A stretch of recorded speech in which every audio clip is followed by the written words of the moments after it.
Hi everyone, thanks for returning. Let's unravel another perplexing mystery. The case of Janet Abaroa. For many people, family is the most important aspect of life. However, it can be very challenging to find a partner who will be a supportive and ideal husband and father. Unfortunately, love can sometimes cloud judgment, leading to relationships with people who are far from perfect and may even become a source of distress.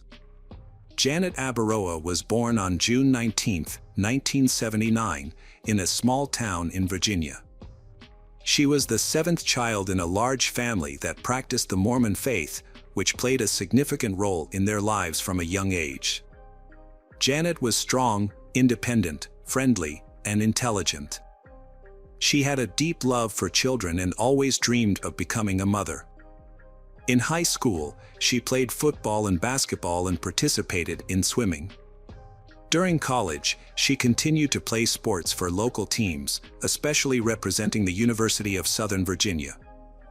In 1998, at a college game, Janet met a young football player named Raven, who played for the Southern Virginia men's team. Their relationship quickly turned into a love affair. Although Janet was friendly and outgoing, she was careful to adhere to her religious beliefs and kept her distance.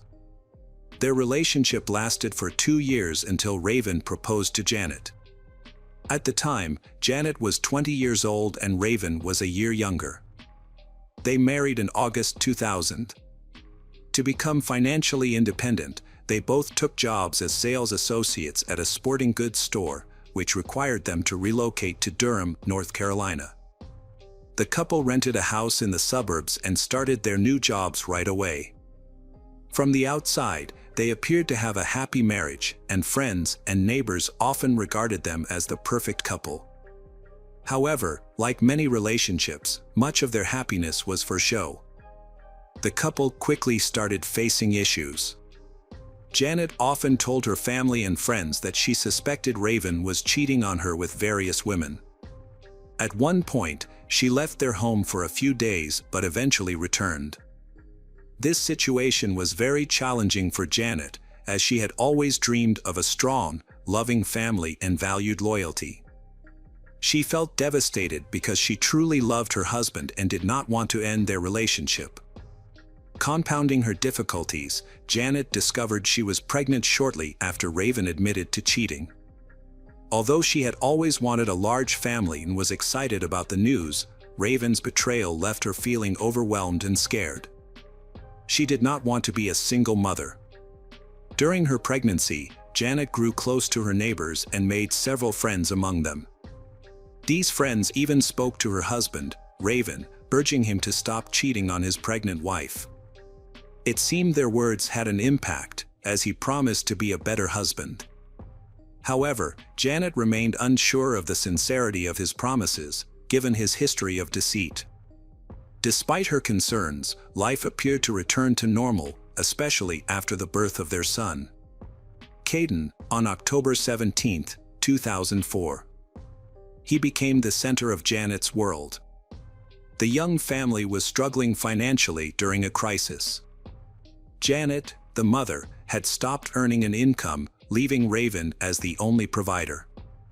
However, his salary as a seller was not enough to support 3 people.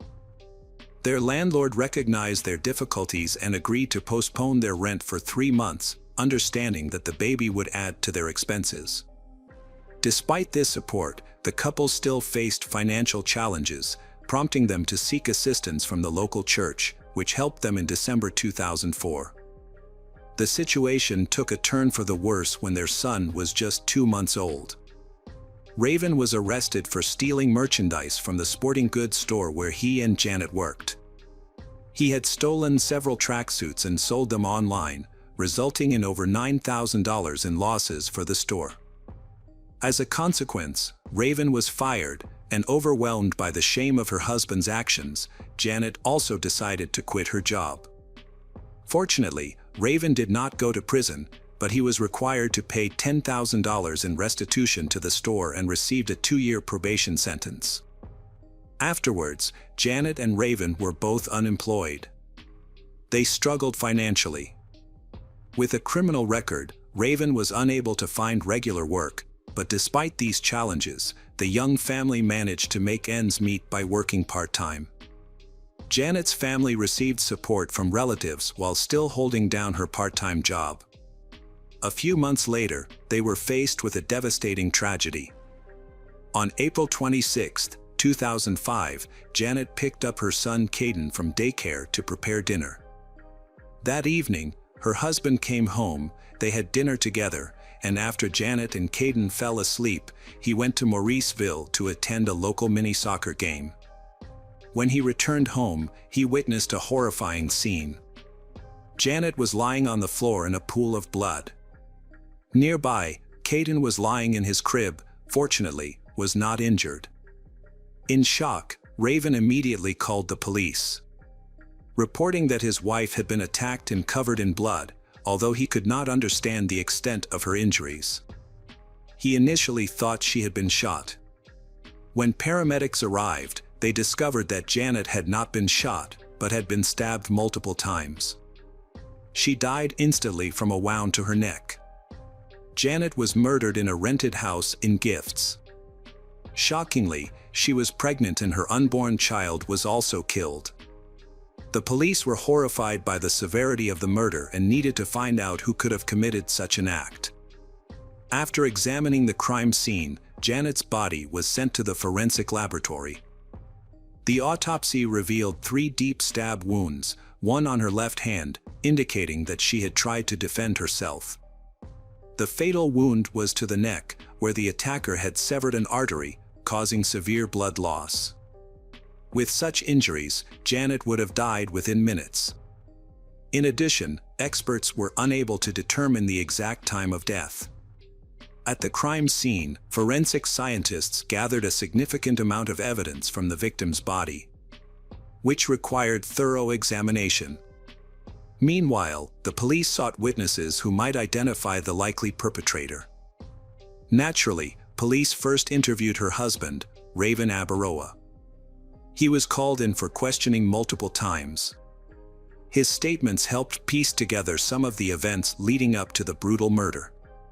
He reported that on April 26, 2005, he left for Mauriceville to play a mini-football match and returned home at 10:40 p.m. When he called for his wife, she did not respond, so he went to the top floor room. There, he found her murdered. Since Raven was away, it was difficult to determine when Janet was killed. The police began investigating potential suspects based on Raven's perspective. He theorized that he believed his wife may have chosen to end her life due to financial difficulties.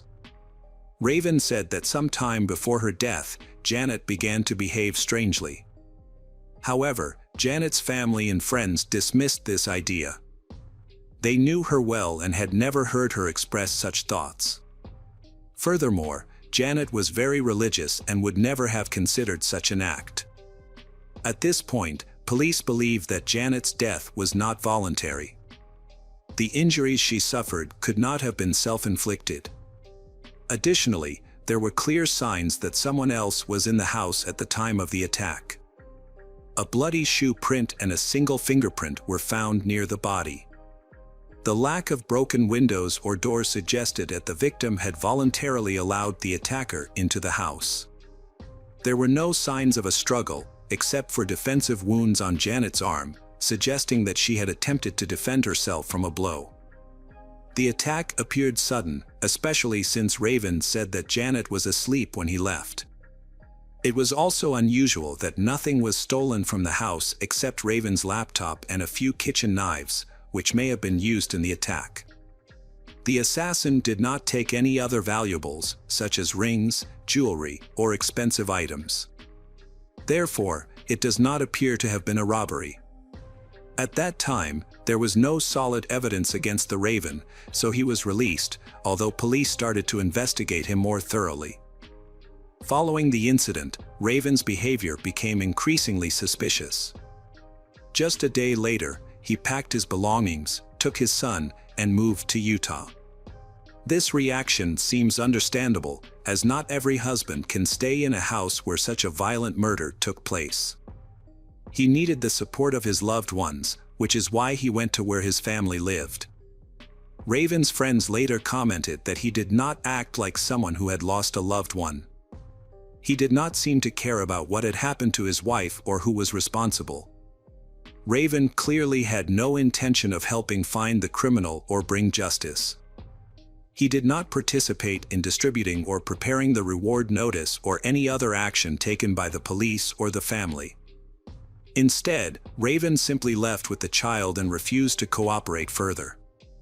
The police observed that Raven was reluctant to cooperate at first and eventually ignored all requests. While Janet's family devoted all their free time to assisting the police.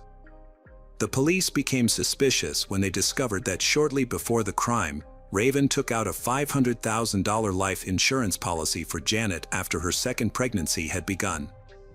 This was unusual because the family was facing significant financial difficulties and had never purchased such insurance before.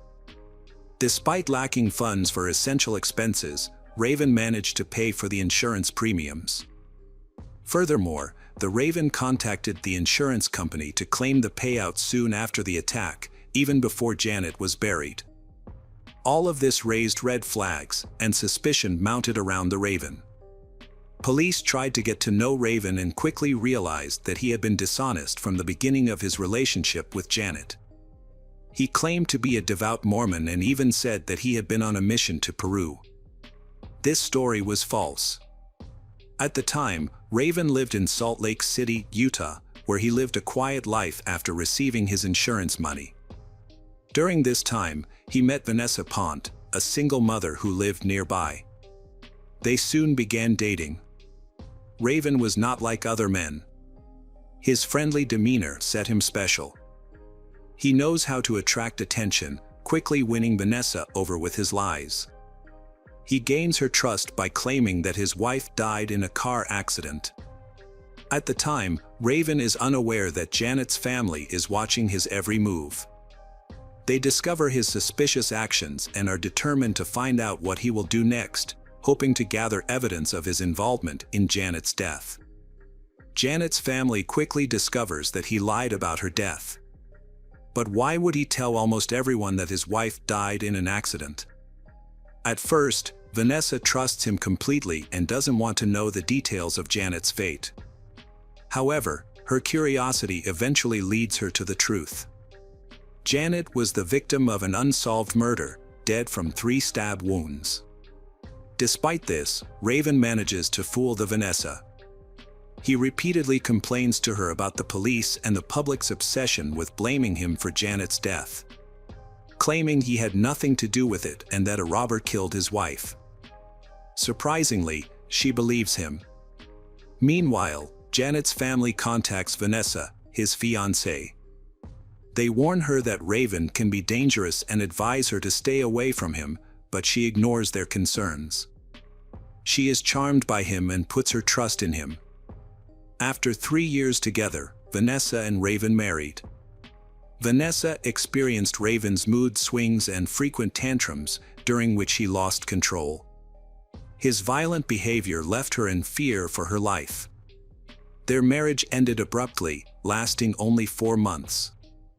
As the pressure from the police continued, Raven decided to speak to the press. He expressed hope that the case would be solved and the killer found, so he could be left alone. At the same time, he completely denied any involvement in the crime. During this time, a new police took over the case, determined to ensure justice for the Janet's murder. Janet's family actively supported the police and cooperated with the investigation. In this context, Vanessa's anxiety increased. She frequently questioned whether her husband could have killed his first wife, leading her to doubt his honesty. Vanessa believed he was capable of such a terrible act. Subsequently, she spoke to the media, where she revealed that her ex-husband often acted inappropriately. She recalled the worst moment in their relationship occurring on Christmas 2018. During a dispute that Raven instigated, he locked Vanessa in the bathroom and expressed his desire to hit her, stating he hated her and wouldn't care if she died. This incident marked a turning point that led to their breakup. Vanessa admitted she was very afraid of Raven and believed he would easily harm her, just as he likely did with his ex-wife. The new police believed that Raven is responsible for this crime. The main challenge is Raven's alibi for the night of the murder. Around the time Janet was attacked, he was at the stadium playing mini soccer, and several witnesses have confirmed this. Furthermore, shoe prints found at the scene do not match Raven's shoes, and bloody fingerprints on the door do not belong to Raven. However, there is something troubling about his behavior. The police called Raven to ask him a few questions over the phone. Raven repeated his story, but he did not remember many details. This raised suspicions. Raven claimed the knife had gone missing from his home on the night of the attack, discovered during a move. He said that the police did not find the knives because they did not conduct a thorough investigation, which made him doubt their ability to catch the criminal. Meanwhile, the police believed that they had not missed anything because forensic experts had spent a lot of time carefully examining the crime scene. For years, the investigation was unsuccessful. However, circumstantial evidence pointed to Raven as a suspect. Police spoke with Raven's former girlfriends, all of whom described him as very aggressive and prone to violence. Police also discovered that on the evening of the attack, Raven locked his dog in the garage, something he had never done before. Police believed this action was significant, thinking that Raven may have feared that the dog would protect Janet and prevent him from committing the crime or attract attention to the house by barking. Police discovered that the day before the crime, the Raven transferred data from his laptop to another storage device. This raised suspicions of premeditated murder since the laptop was reportedly stolen. On February 1, 2010, based on this circumstantial evidence, the Raven Abaroa was arrested on suspicion of first-degree murder and extradited to North Carolina. However, the evidence against him was insufficient, being entirely circumstantial, so police continued to gather more evidence for the trial. When the police arrived at the crime scene, they thoroughly examined the photos and the victim's body. The police noticed an open, empty contact lens case on the table next to the bed. This suggested that the Janet might have been wearing her lenses at the time of the crime. However, her parents insisted that she never went to bed with her lenses in. She always removed them before sleeping. This begs the question, was Janet killed before she went to bed and before he left? The forensic expert who conducted the autopsy overlooked whether the Janet was wearing contact lenses, but this was not intentional. Forensic scientists sometimes miss certain details because they seem irrelevant to the case. In this instance, however, the presence or absence of contact lenses could have been crucial evidence against Raven's falsehood. To verify this theory, exhuming the body became necessary. Janet's family supported the idea of exhumation, as they were determined to prove the criminal's guilt and seek justice for their loved one. In July 2010, the body was exhumed, and forensic experts discovered remnants of contact lenses in the eye, although the material was dry and disfigured. However, to convince the jury, a formal examination was needed. It was necessary to verify that the contact lens actually belonged to the Janet. To achieve this, a comprehensive study was conducted over the course of a year. Specialists used pig eyes fitted with contact lenses and subjected them to an embalming process similar to that used on human bodies before burial. The results of the experiments supported the initial hypotheses, confirming that at the time of the murder, Janet was indeed wearing contact lenses, indicating she had not gone to bed. This evidence contradicted the Raven claims. Raven Abaroa's trial began in 2013 and attracted considerable public attention, receiving extensive media coverage. Many people attended the trial. The jury was given detailed information about the facts of the case. Before the trial began, the prosecutor's office stated that they believed Raven was definitely guilty, although there was no direct evidence linking him to the crime. The case was brought to the Supreme Court based largely on circumstantial evidence. However, there was a large body of material that should have convinced a jury of Raven's guilt. Friends and family of Janet said that just a month before her death, she had expressed concerns about her husband. She mentioned that he had serious anger issues and often lost his temper and control. Janet repeatedly expressed her fear of Raven and said she intended to leave him. Janet's mother said she often witnessed heated arguments between the couple. In interviews with police, Raven admitted to having numerous arguments with his wife but adamantly denied any wrongdoing. During the trial, the defense pointed out to the jury that police initially focused on evidence pointing to Raven's guilt, ignoring other potential suspects, and ignored several pieces of evidence. First, a pair of footprints were found at the crime scene that did not belong to Raven. Second, a bloodstain was found on the front door, the DNA of which also did not match Raven. The third important clue that was overlooked was a shoe print that the criminal would have left when he stepped in Janet's blood near the body. The prosecution then relied on the fact that Raven was manipulative, prone to violence, and subject to sudden mood swings. One of Raven's girlfriends expressed her concerns about Raven's potential mental health issues. It was clear that he was cruel and manipulative by nature, frequently communicating with other girls behind the scenes.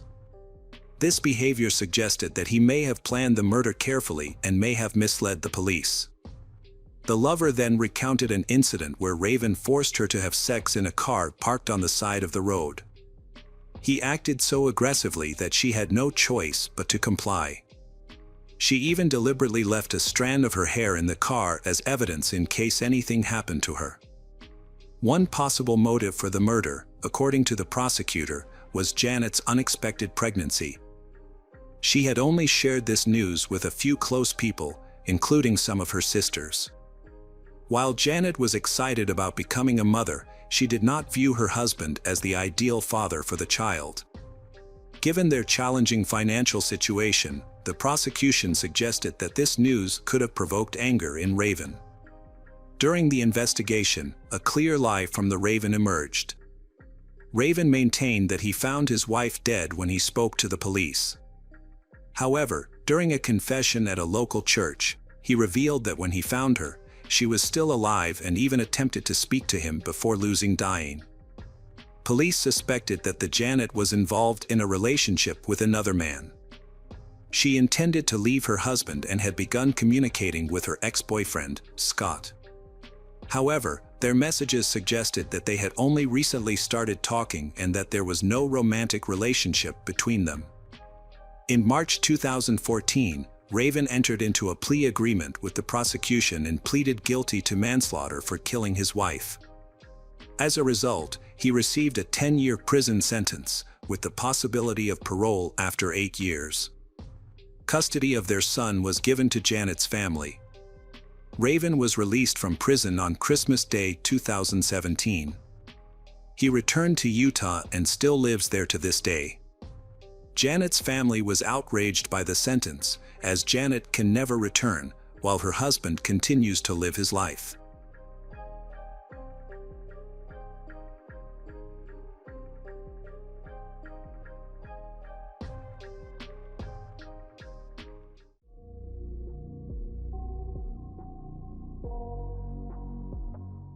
Welcome back, detectives. Let's dive into another horrible case. The case of Amber Dubois and Chelsea King. Amber Dubois had just celebrated her 14th birthday. She was born in December, and both of her parents cherished her. In 1999, her parents separated, and she chose to live with her mother. However, she maintained regular contact with her father, Morris, and visited him later on. Her mother married Dave Cave, and together they had another daughter named Allison. The mother and her daughters shared a strong bond. Amber had a good relationship with her stepfather, whom she regarded as a second father, and he affectionately referred to her as his daughter. They all lived together in Dave's house as a tight-knit family. Amber was a girl who loved reading and writing stories. She eagerly consumed books and was not interested in the typical activities that girls her age usually enjoyed. She didn't care for shopping for makeup and clothes, and boys held no appeal for her at that time. Instead, she was passionate about studying. Amber frequently attended extra classes at school because she had set herself a challenging goal to master the curriculum ahead of schedule, and she was well ahead of her classmates. Her greatest passion was animals. She nurtured this love in many ways, from reading books to visiting various zoos and exhibitions. She adored all creatures, from insects to elephants, regardless of their appearance or size. Amber wrote detailed accounts of her experiences with these animals in her diary. This passion evolved from a hobby into a dream of becoming a marine biologist, focusing on animal behavior.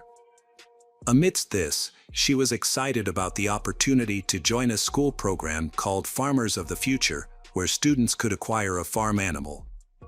Amber was eager to buy a lamb.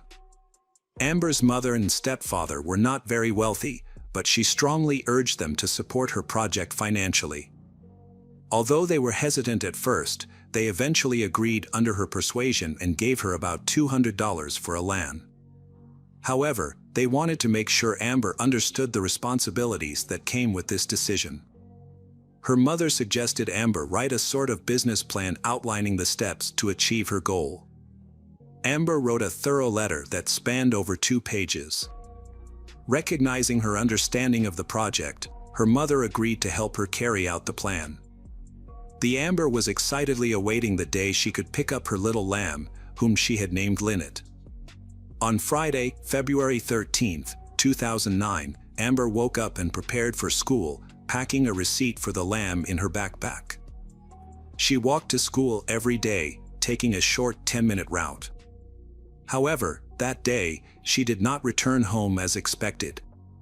Her stepfather was the first to notice. Initially, Dave thought she might be spending time with animals or had already gone to pick up her lamb and simply lost track of time.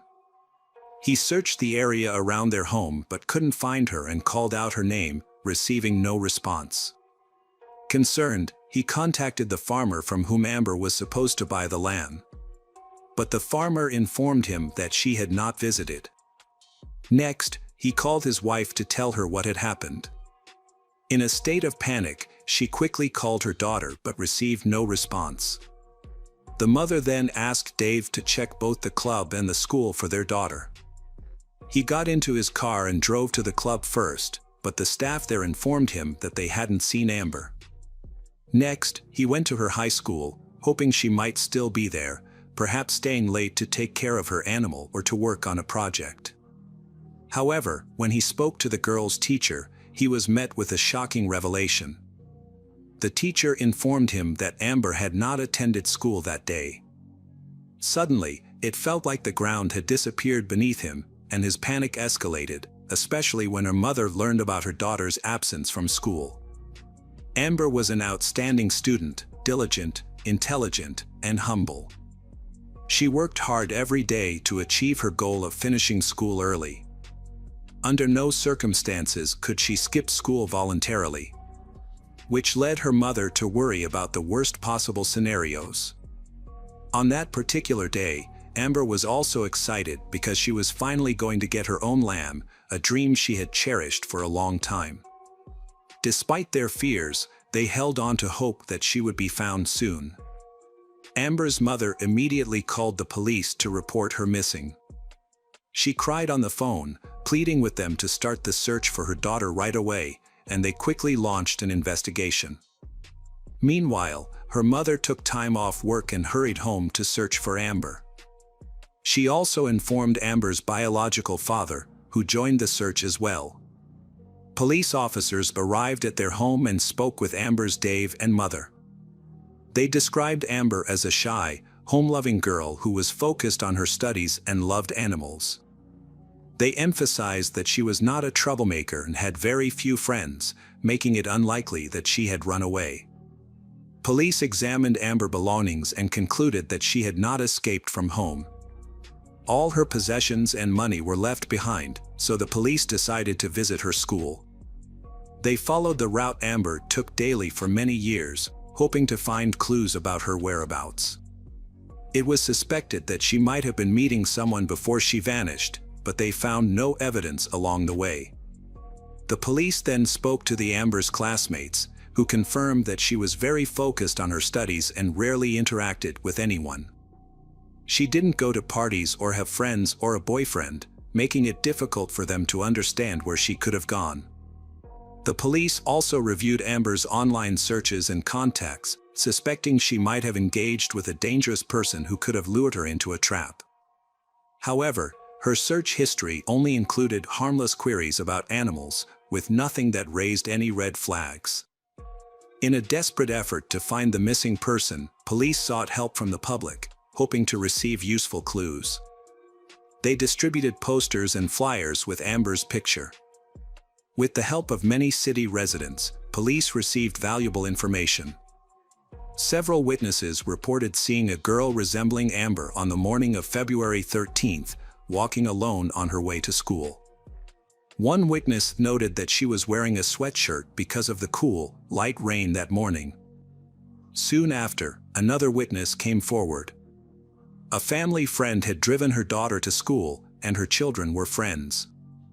At that time, she saw Amber walking and talking to a boy she did not recognize. The woman chose not to interrupt their conversation and continued driving. She described the boy as having dark skin and a round face, but she could not see him clearly. This was the only clue the police had. They focused on this information to try to identify the boy, but none of Amber's classmates could identify him. They then deployed bloodhounds to follow Amber's scent, leading the search party to Escato High School and along the highway to the remote Pala Indian Reservation. After the scent trail ended, the mother insisted that they had never been to the area and that Amber would not have gone there on her own, raising suspicions that someone had deliberately brought her to that location. News of Amber's disappearance quickly spread throughout the community and attracted significant media attention. This prompted many volunteers to form search parties and visit police stations to offer help. Eventually, the FBI became involved in the investigation. Agents first focused on known criminals in the area with a history of violent sex crimes, conducting over 500 interviews. Unfortunately, this effort did not yield any useful information. Police also re-examined Amber's home using luminol to look for blood, but found no signs of a struggle. They also reviewed all available surveillance footage along Amber's route, but although she appeared on several cameras, none captured the moment she disappeared. Time passed, and the police still had no valuable leads. Search teams could not find any clues. From all the information gathered, the police could only identify one suspect, Dave.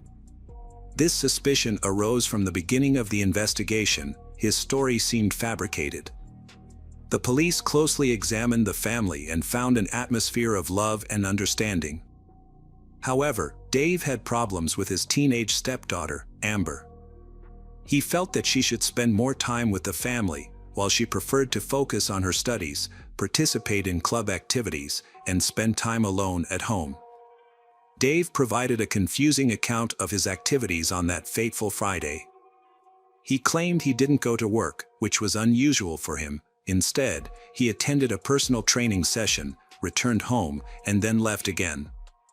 His inconsistent statements raised suspicion with the police.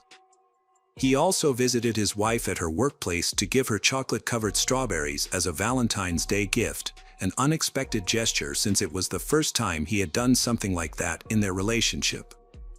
Additionally, he did not check the answering machine when he got home, which was unlike him. It seemed that Dave was preoccupied with something else, a fact that his wife noticed, remarking that his behavior that day was out of character. The police conducted a detailed investigation into the suspect's identity, but found no incriminating evidence. Eventually, they invited him to the station for several tests, including a lie detector test, which he accepted. Dave was asked to remove his shirt for an examination for scratches, but none were found. Furthermore, he passed 8 polygraph tests. As a result, Dave was ruled out as a suspect. Months passed without any news of Amber. Her mother could not shake the fear that Dave might be involved in Amber's disappearance. Overwhelmed by these thoughts, she packed her belongings, took her 7-year-old daughter, Allison, and left Dave. Worried about Allison's safety, she took an extended leave from work and kept a close watch on her daughter. The mother felt lost and hopeless. She hoped that Amber was still alive, but deep down, she knew that the chances were slim.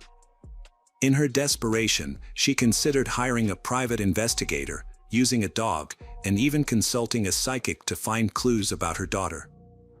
The grief overwhelmed her, and without thinking it through, she suddenly left for Mexico with Allison after a stranger claimed to have seen Amber there.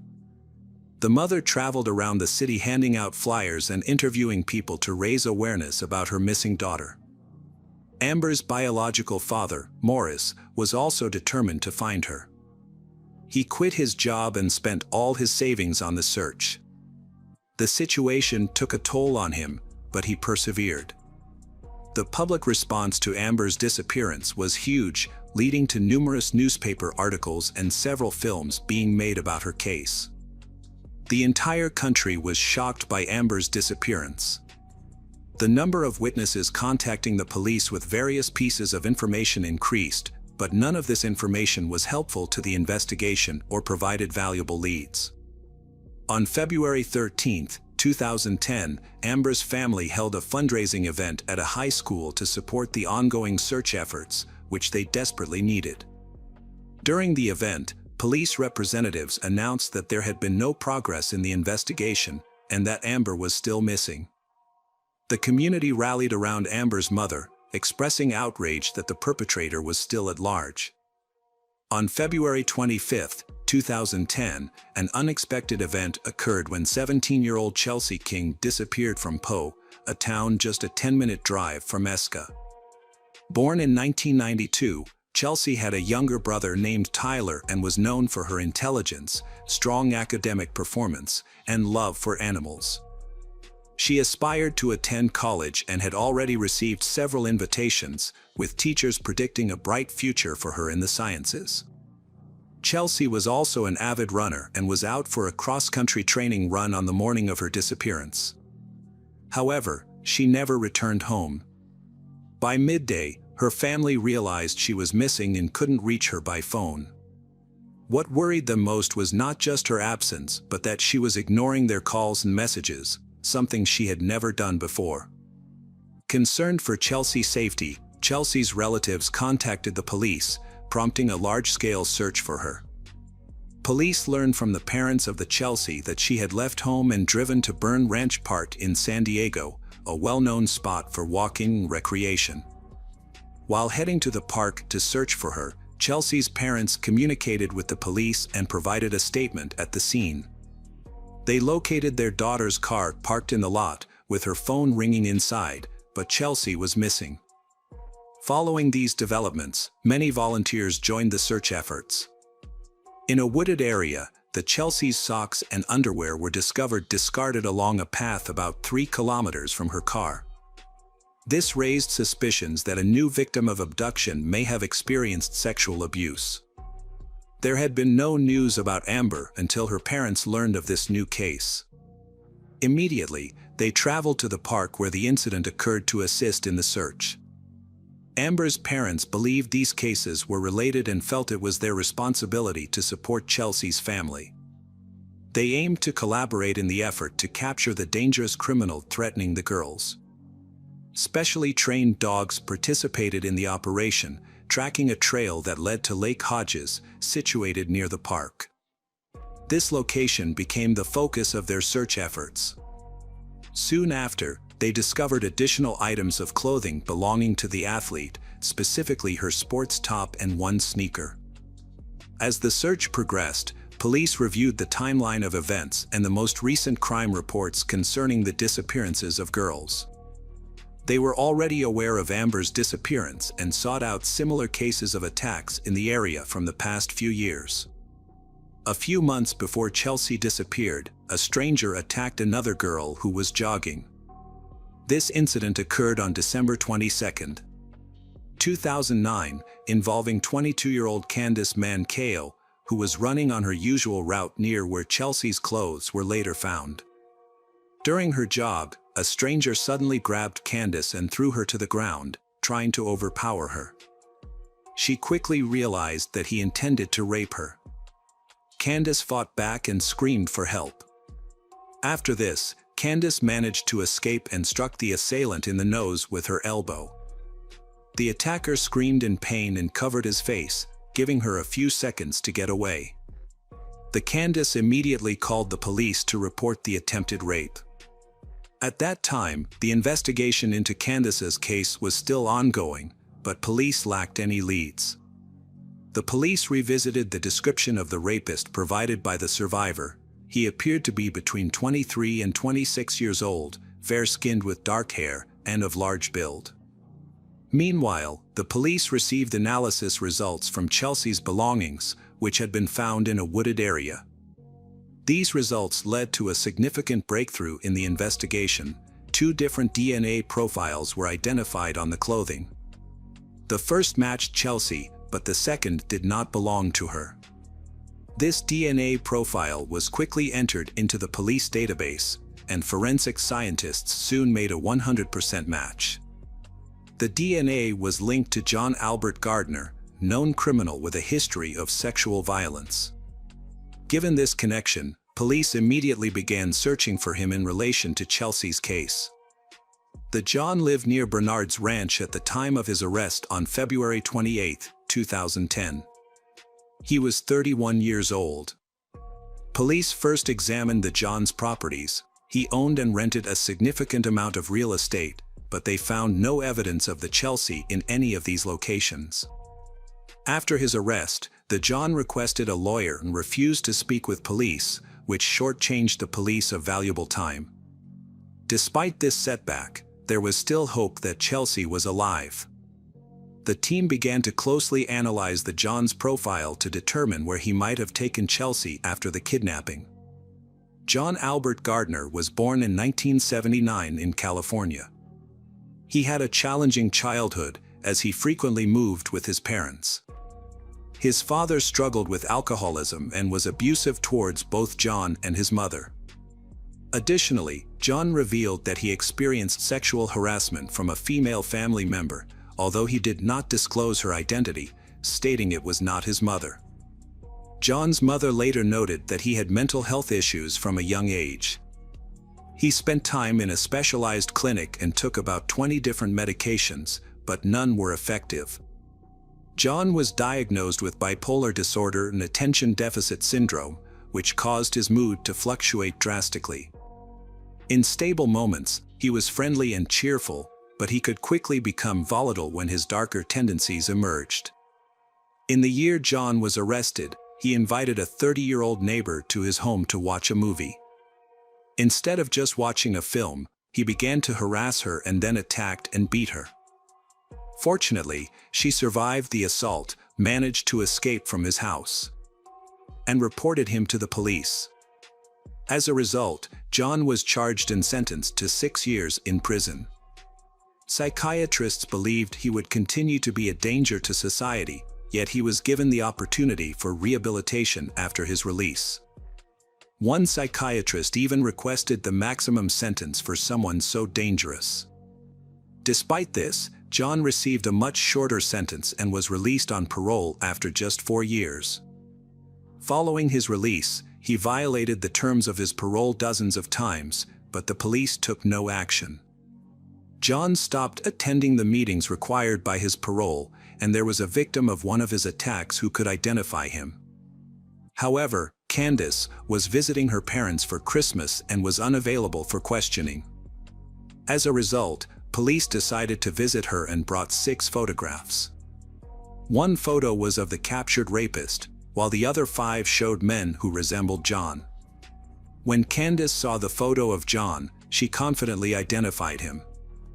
All the evidence points to him, although John and his lawyers deny his involvement in Chelsea's disappearance. They cannot explain why his DNA was found on her underwear in the park. Police found it nearly impossible to communicate with the John. He would sit in silence, fixated on one spot, completely ignoring the police. Then, without warning, he would either scream in anger or laugh uncontrollably. At one point, John posed a critical question to the police, hinting that there might be other victims involved in the case. This was the first mention of a girl during the interrogation. The police had not yet investigated John's connection to the disappearance of 14-year-old Amber, but John's question strongly suggested that his list of victims included not only Chelsea and Candace but also Amber. The police later learned that he had lived near Amber's home when she went missing. However, police chose not to inform John that they suspected him in Amber's case. Instead, they passed this information to the department that had been investigating Amber's disappearance for over a year. Police worked together to unravel the details of the case. 5 days after the search for Chelsea King began, her body was discovered on March 2, 2010, on the southeast shore of Lake Hodges. She was buried in a shallow grave near the water. Chelsea had been raped and strangled, and male DNA found on her body was that of John Gardner. With this evidence, police were able to charge him with Chelsea's rape and murder, as well as the attempted rape of Candace. The final step was to establish his connection to Amber's disappearance. They continued gathering information and applying pressure on the suspect. John realized that the police would eventually uncover the truth, so he followed his lawyer's advice and decided to strike a deal to reduce his sentence by revealing the location of Amber's body. His only condition was that the fact he disclosed the grave of Amber would not be revealed during the trial. The prosecution accepted this condition. Following John's instructions, they went to Palu, which is near Iskandar. This area was only a few kilometers from where search dogs had previously alerted near an old water tower. John indicated a spot on the ground, and they started digging. They eventually discovered a human body and retrieved the remains for examination. Dental records confirmed that the remains belonged to the missing Amber. By this time, the body had severely decomposed. Due to an agreement with the suspect, the prosecution was unable to reveal that John had pointed out the location of Amber's grave. As a result, they could not bring charges against him in connection with the case of schoolgirl Amber. Her family was devastated by this news. They had still held on to hope that their daughter was alive and would come home. Amber's family could not understand why John would kill Amber, especially since they had never hurt anyone. Chelsea's family also experienced similar pain over the murder of their daughters. Amber's parents were furious. They could not understand why the obvious culprit in their daughter's murder was not punished for his actions. However, the police gathered enough evidence to convict him of Chelsea's murder, which was a small but significant victory for the prosecutor's office. The prosecution even expected to achieve the death penalty for the brutal killer. Testimony, DNA evidence, and the victim's body strongly supported the prosecutor's case. However, there was a chance that Amber's case might never be officially resolved. To move forward, a plea deal was proposed involving the Chelsea family, and Amber agreed to this arrangement, which would lead to a guilty verdict for 2 murders. They proposed that John avoid the death penalty in exchange for confessing to the rape and attempted murder of Candace. The deal would save his life, and John promised to consider it. Amber's mother then asked to see John at the hospital. During their meeting, John recounted how, that morning, he had seen a pretty 14-year-old girl who strayed from her usual path to school to meet another girl. However, she never reached her destination. John stopped and threatened her with a gun, forcing her into his car. He then took her to a secluded area, where he raped her and began to strangle her. Despite her pleas for her life, he showed no mercy and strangled her, hiding the body afterward. After John finished telling his story, the mother of the Amber stood up and left without saying a word. She was too overwhelmed to respond. She realized that she had been wrong to suspect Dave of kidnapping Amber. Dave forgave her for her previous resentment and suspicions. Eventually, the families were able to bury their daughters.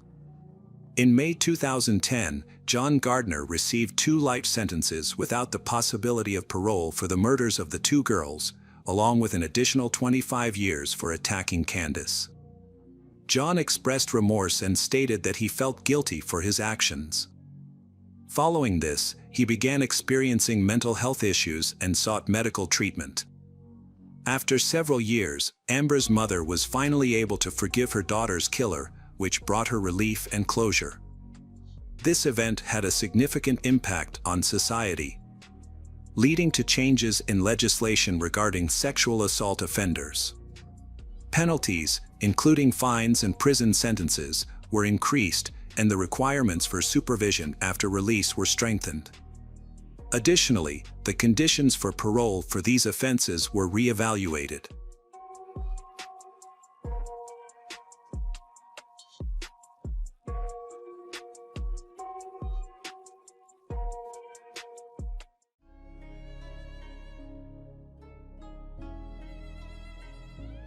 Hi everyone, thanks for returning. Let's unravel another perplexing mystery, the case of Michelle Hadley. Michelle Hadley was born on December 20, 1986, in Upland, California.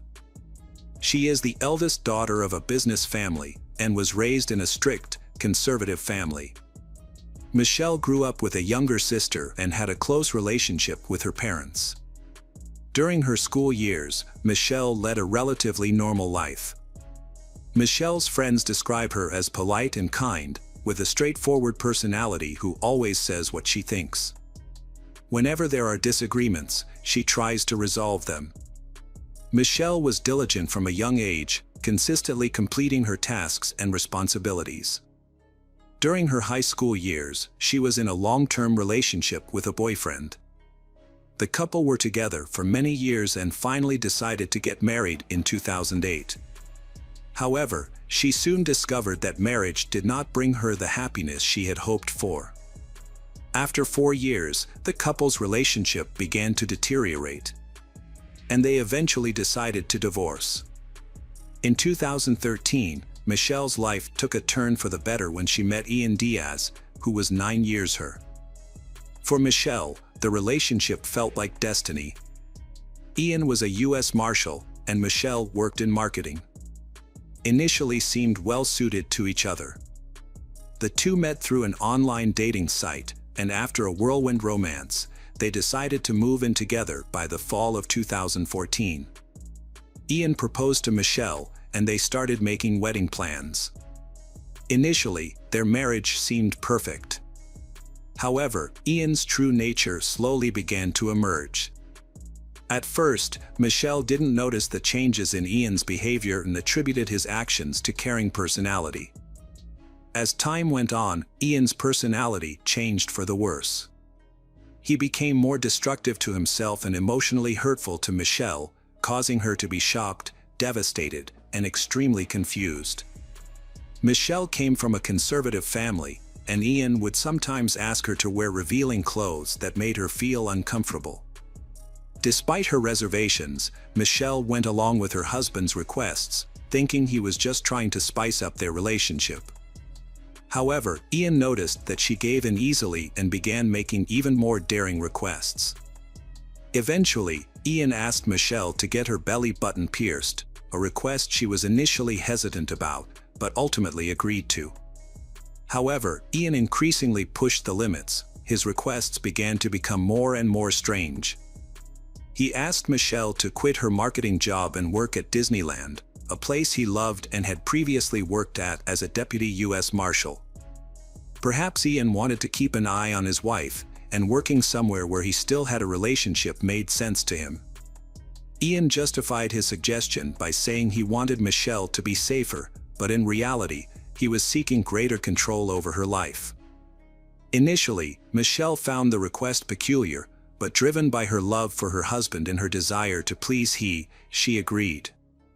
However, as time passed, Michelle began to feel uneasy about the arrangement. She found herself becoming a different person, one that she no longer recognized. She then confided in her husband. But instead of listening to her, he became angry and violent. Afterward, Michelle and Ian decided to purchase a condominium together, hoping that owning a home would strengthen their bond. This decision was made about 2 years after they first met. The couple began their search for a condo in 2015 and eventually found one they liked in downtown Anaheim, although it was slightly more expensive than they had budgeted for, at $470,000. At the time of the purchase, Michelle had no idea that Ian didn't plan to contribute to the mortgage payments. When the first payment was due, Ian claimed he was experiencing financial difficulties, but he assured Michelle that he would pay the next month's installment. She proceeded with the $144,000 down payment. She handled the paperwork and finalized the purchase, thinking everything was in order. However, in retrospect, it was clear that their relationship was already deteriorating. The situation worsened after they bought the condo. Although the deed had both of their names on it, it became evident that Ian wanted the condo for himself, while Michelle was the only one shouldering the mortgage payments. One summer evening in 2015, Michelle and Ian got into a violent altercation in the car. Ian physically attacked Michelle, causing minor injuries. In the aftermath, Michelle composed a distressing email to her sister detailing the events, but unfortunately never sent it. As the summer drew to a close, nearly 2 months after purchasing their condo, Michelle decided to leave Ian and move in with her parents. Despite no longer living in the condo, Michelle was still responsible for paying the mortgage. This decision would later become a contentious issue in their relationship. In fact, Ian continued to skip the mortgage payments, infuriating Michelle. Around this time, Michelle had stepped down from her high-paying job and was working at Disneyland, a position she disliked. Furthermore, her new job paid significantly less than her previous one. In an attempt to address the mortgage issue amicably, Michelle reached out to Ian via email, phone calls, and texts. However, he deliberately ignored her messages, which escalated the situation. The tension between them reached a boiling point, prompting Michelle to confront Ian in person. Ian's answer was shocking. He never planned to pay the mortgage, which made Michelle furious. Michelle found herself in a difficult situation and decided to take action. She emailed Ian, warning him that his behavior would have serious consequences if he continued. However, this email only made Ian angrier, and he responded by filing a restraining order against Michelle. The police did not fully support Ian's request, as they determined he shared some blame in the matter. When Michelle discovered Ian's request to obtain a restraining order, she countered by pointing out his failure to pay the mortgage on their jointly owned condominium.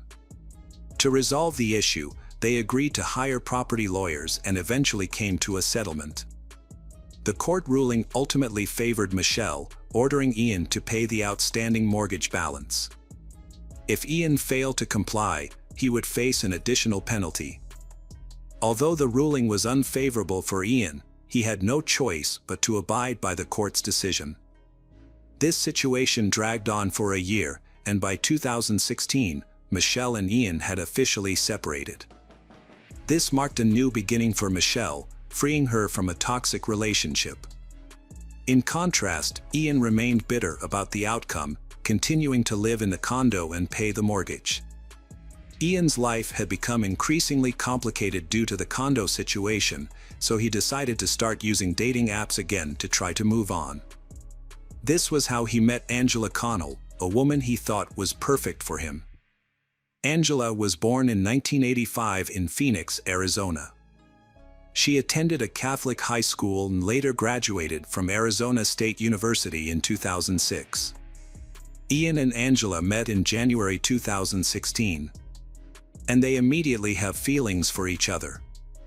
Their relationship progressed quickly. Ian proposed within a month, and soon Angela moved into his condo.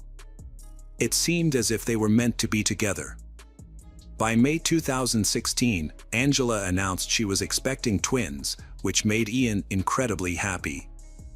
However, their happiness was short-lived when Angela received a threatening anonymous email saying she was not the right person for Ian.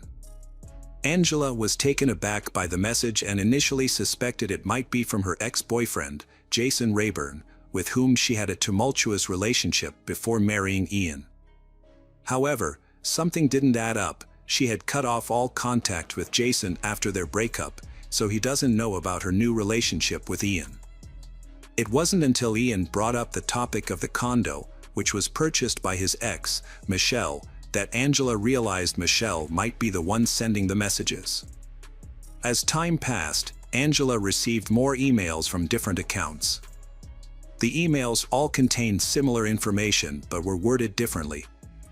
Intrigued, Angela responded to one of the messages, asking the sender to reveal their identity. To her surprise, the sender claimed to be Michelle Hadley. Angela demanded that Michelle stop contacting her, but the emails continued. The tone of the subsequent emails escalated, leaving Angela feeling threatened and fearful for her life. Afterward, she decided not to take any chances and sought a restraining order against Michelle. The incident took place on June 1, 2016. Angela stated to the police that an email from Michelle had left her feeling fearful and anxious. She expressed concern about leaving her home due to the threatening content of the emails, and she feared being attacked or killed if did so. In response to the severity of the situation, the court granted a restraining order against Michelle. A short time later, in June 2016, Michelle seemed to have moved past the troubles of her previous relationship. One evening, after meeting a friend, she returned home to find a team of police officers waiting for her in her driveway. Michelle was taken aback but cooperated peacefully with the officers and was taken in for questioning regarding a restraining charge. During the interrogation, Michelle denied knowing Angela or sending the threatening emails mentioned by the officers. She claimed she was being framed, citing 2 alerts she received a week earlier. The first was from Google, stating her email account had been shut down. The second was from Microsoft, stating her primary email was being used as a recovery email for multiple unknown email addresses. Michelle reported this suspicious activity to the Anaheim Police Department, suspecting her ex-husband of impersonating her. However, her concerns were dismissed by the police, who believed Michelle was lying. As a result, a restraining order was issued against Michelle, but she was unaware that this was just the start of a more complex situation. Things took a dark turn after Michelle was served with a restraining order. However, things became more intense. Angela soon receiving emails responding to a Craigslist ad that she hadn't posted herself. The disturbing ads described a sexual coercion fantasy and included intimate details about Angela's life. The emails contained her phone number, condo address, and even the breed of her dog.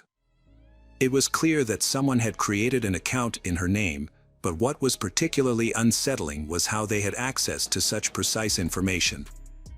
Ian and Michelle were the only ones who knew Angela's condo address. She suspected Michelle, but thought that was unlikely. Fear had taken over her so much that she didn't even want to leave her house.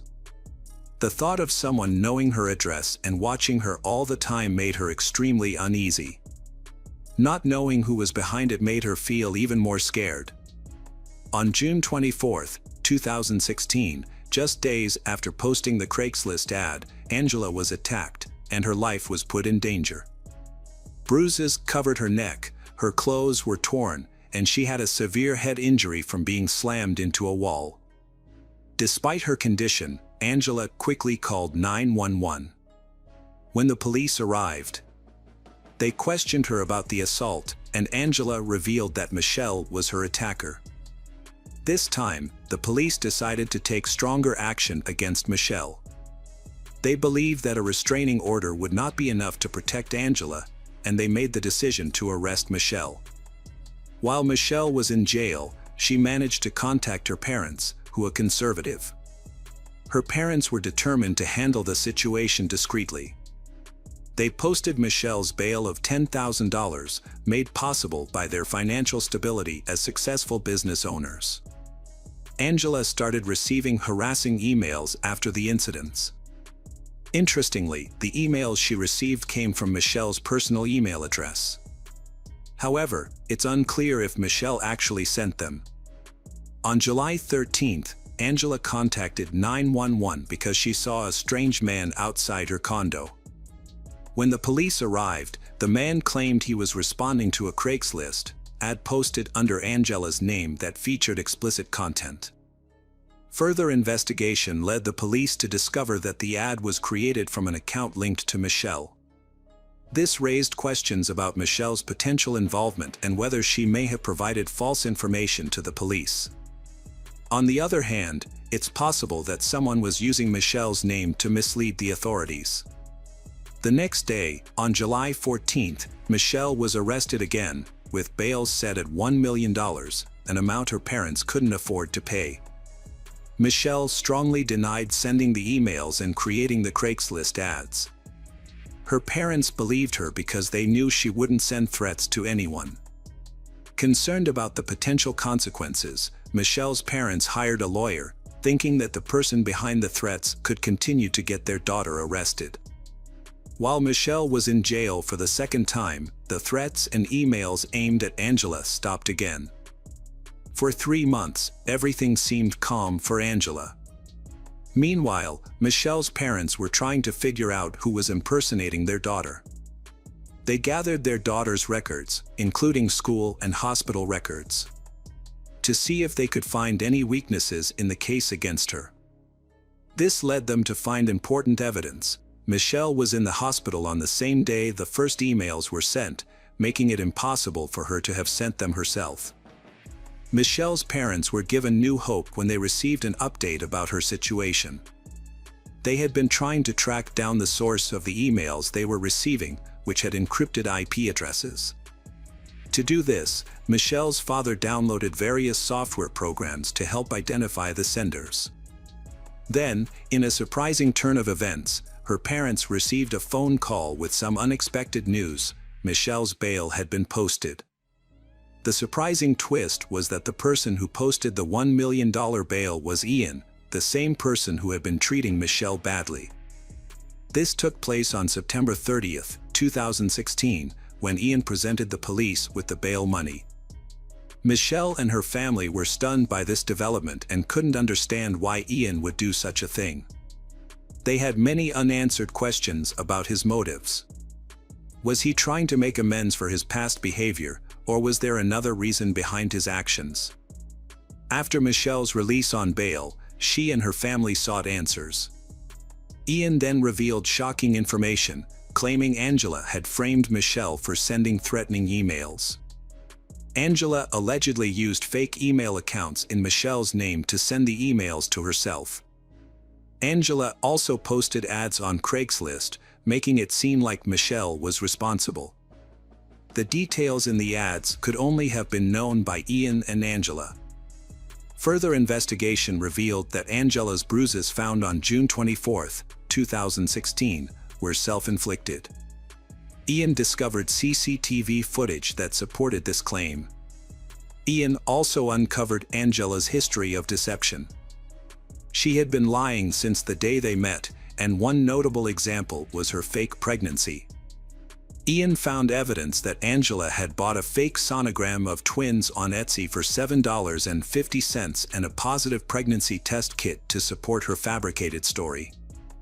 Angela's motivation to ruin Michelle's life stems from her meeting with Ian in 2015.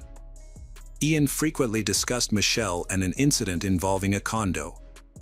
This sparked Angela's curiosity, prompting her to investigate Michelle's past. She discovered that Michelle came from a wealthy background, which led Angela to view her as an opportunity for personal gain. Ian, who was married to Michelle at the time, sought revenge due to a past dispute over the condo's mortgage. The incident had left him feeling bitter, and he was furious about being forced to pay the mortgage following Michelle's countersuit. Together, Angela and Ian devised a plan to bring Michelle down. Ian shared Michelle's email address with Angela, and they began plotting to frame her and have her arrested. In an effort to conceal their scheme, Angela and Ian created separate email addresses to communicate with each other. They also opened 6 fake email accounts in Michelle's name using virtual private networks, VPNs. This is the reason Michelle noticed Google alerts about email addresses in her name that she had not created. Unbeknownst to Michelle, Angela was behind these suspicious activities. When Michelle got a restraining order against, she still felt it wasn't enough, because she wanted Michelle gone forever. Angela devised a plan to escalate the situation further. She created a fake Craigslist profile in Michelle's name, posting an ad that invited men to engage in a sex act at Michelle's home. However, the flaws in the plan led to Ian, Angela's husband, confessing the truth. Once the truth came to light, the police secured a search warrant for Angela's devices. To their amazement, when they checked Angela's belongings, they discovered that everything Ian said was true. A total of 21 threatening emails were discovered, with most being sent from Angela and Ian's residence. Further investigation of the emails revealed that some were sent from Arizona. It was ultimately discovered that Angela had visited her father in Arizona during the same period the emails were sent. After discovering these shocking evidence, investigators decided to look into Angela's past. They soon found that she had committed similar crimes before. In 2013, Angela had faked her identity in a serious illness while dating Jason Rayburn, a California state trooper. Angela claimed to be an attorney and said she had cervical cancer. However, her story didn't add up, and Jason became suspicious. He dug deeper and made a disturbing discovery. Angela had lied about having cancer and being a lawyer. This ended her relationship with Jason. The deception wasn't made public until 2019, nearly 3 years later. On January 6, 2019, Angela was detained. She pleaded guilty to 10 felonies, including perjury and false imprisonment. She was sentenced to 5 years in prison. The Orange County District Attorney's Office quickly cleared Michelle's name of the wrongful charges. 3 days later, Michelle's assault and threatening charges were officially dropped. This marked the end of a long and painful ordeal for Michelle. Although the ordeal has ended, Michelle still bears the scars of her wrongful conviction, including the time she spent in jail. She had to give up her MBA classes and lost her job after being wrongfully arrested. After the charges were cleared, Michelle's life began to improve. She earned her MBA and got a good job in marketing at a cosmetics company. She then moved to New York to live with her sister, and her life was better than ever.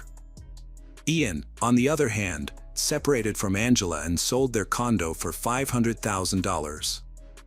However, in 2021, Ian's life took a turn for the worse. He was arrested and charged with planning, carrying out the plot to frame Michelle. As a result, he received a 5-year prison sentence and was convicted of perjury.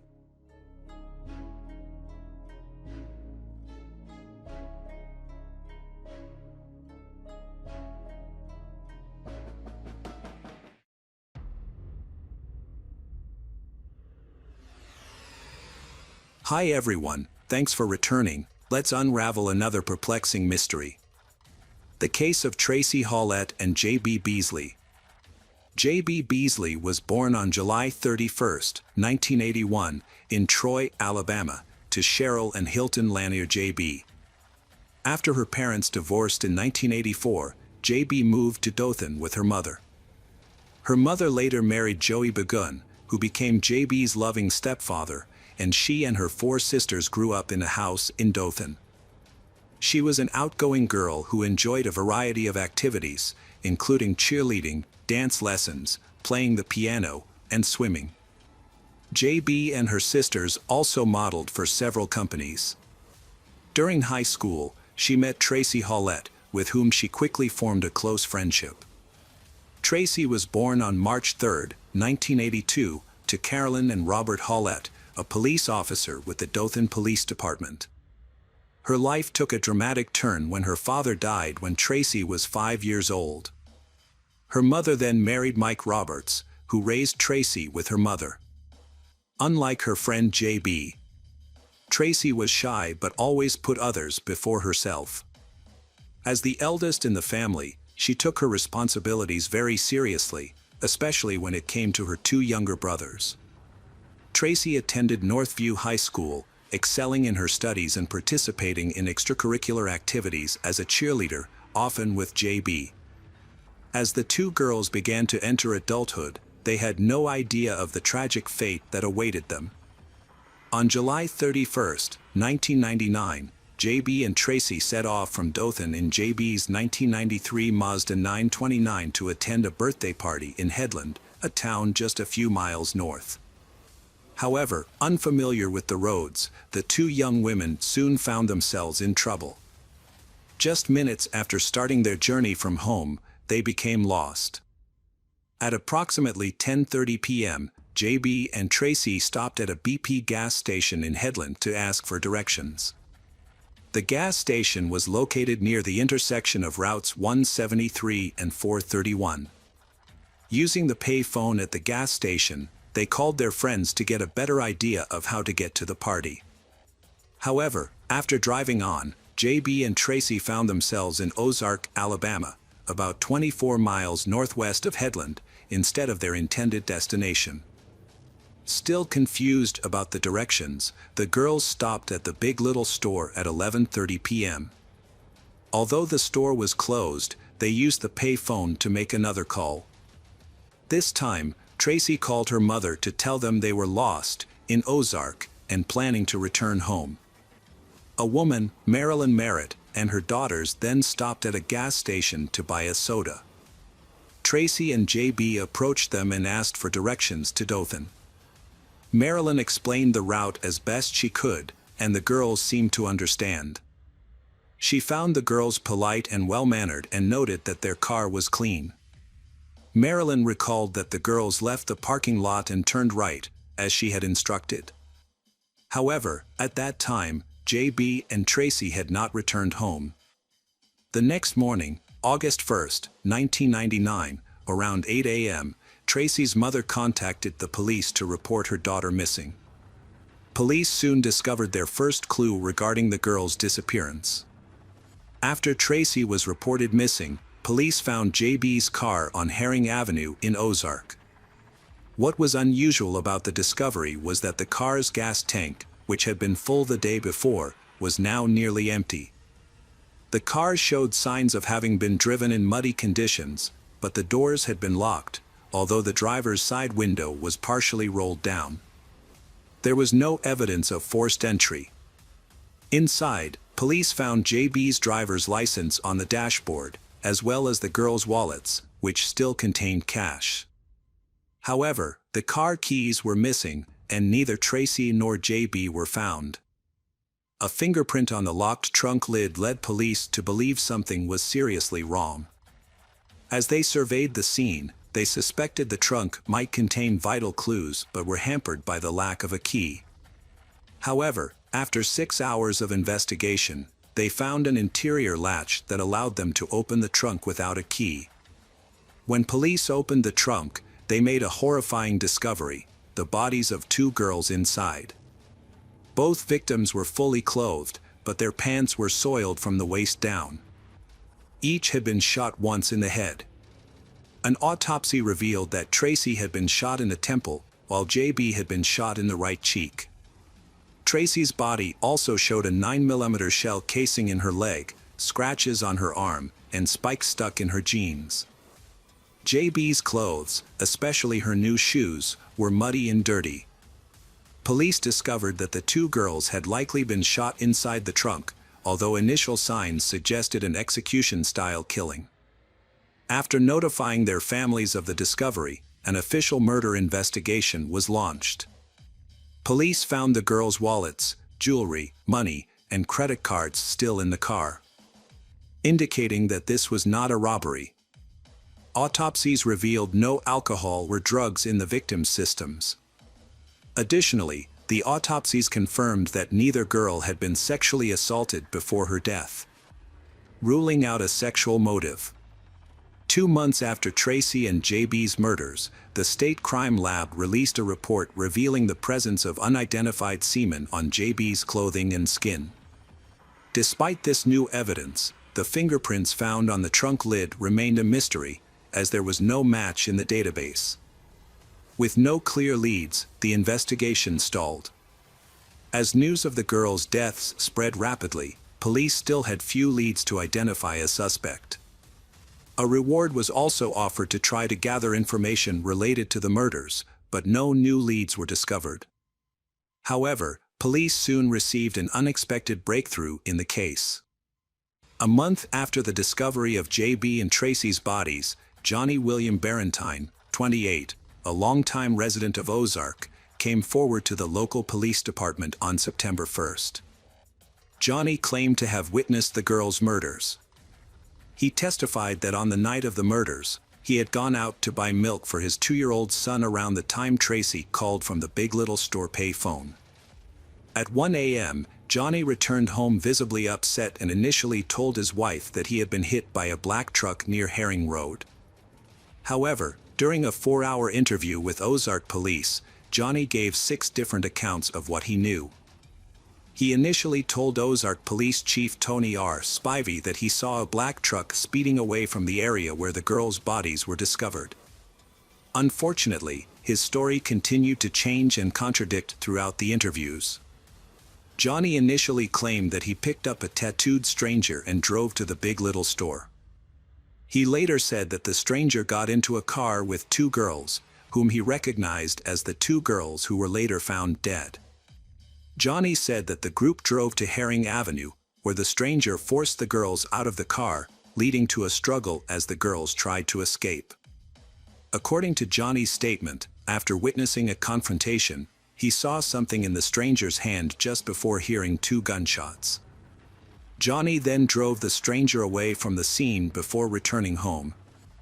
However, in a conflicting version of events, Johnny admitted to police that he actually knew the stranger he picked up, identifying him as a neighbor who lived nearby. Notably, Johnny's home was less than a mile from where police discovered the victims' bodies. Johnny's story was not convincing to police, and he became the prime suspect in the murders of JB and Tracy. As a result, Ozark police quickly arrested him and charged him with 2 counts of attempted murder. However, several issues with his testimony raised suspicions. Notably, Johnny did not mention any sexual activity that would explain the presence of semen on JB's clothes and body. Additionally, the neighbor he accused had a solid alibi for the time. Johnny initially confessed to making up the entire story to collect the reward money. Despite his admission, the police believed they had the right suspect.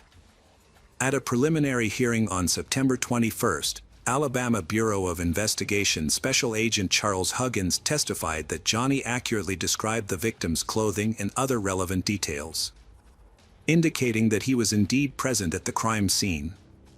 Then, at a bail hearing on October 18th, Johnny gave another testimony. He proclaimed his innocence, saying that he never picked up a man with a tattoo or witnessed anything on the night of the murder. According to Johnny, he went to the store around 11 p.m. to buy milk for his son and then made up the story to get a reward. The judge denied him bail and he was sent back to the Dale County Jail in Ozark. Throughout this time, Johnny's family members remained supportive of him.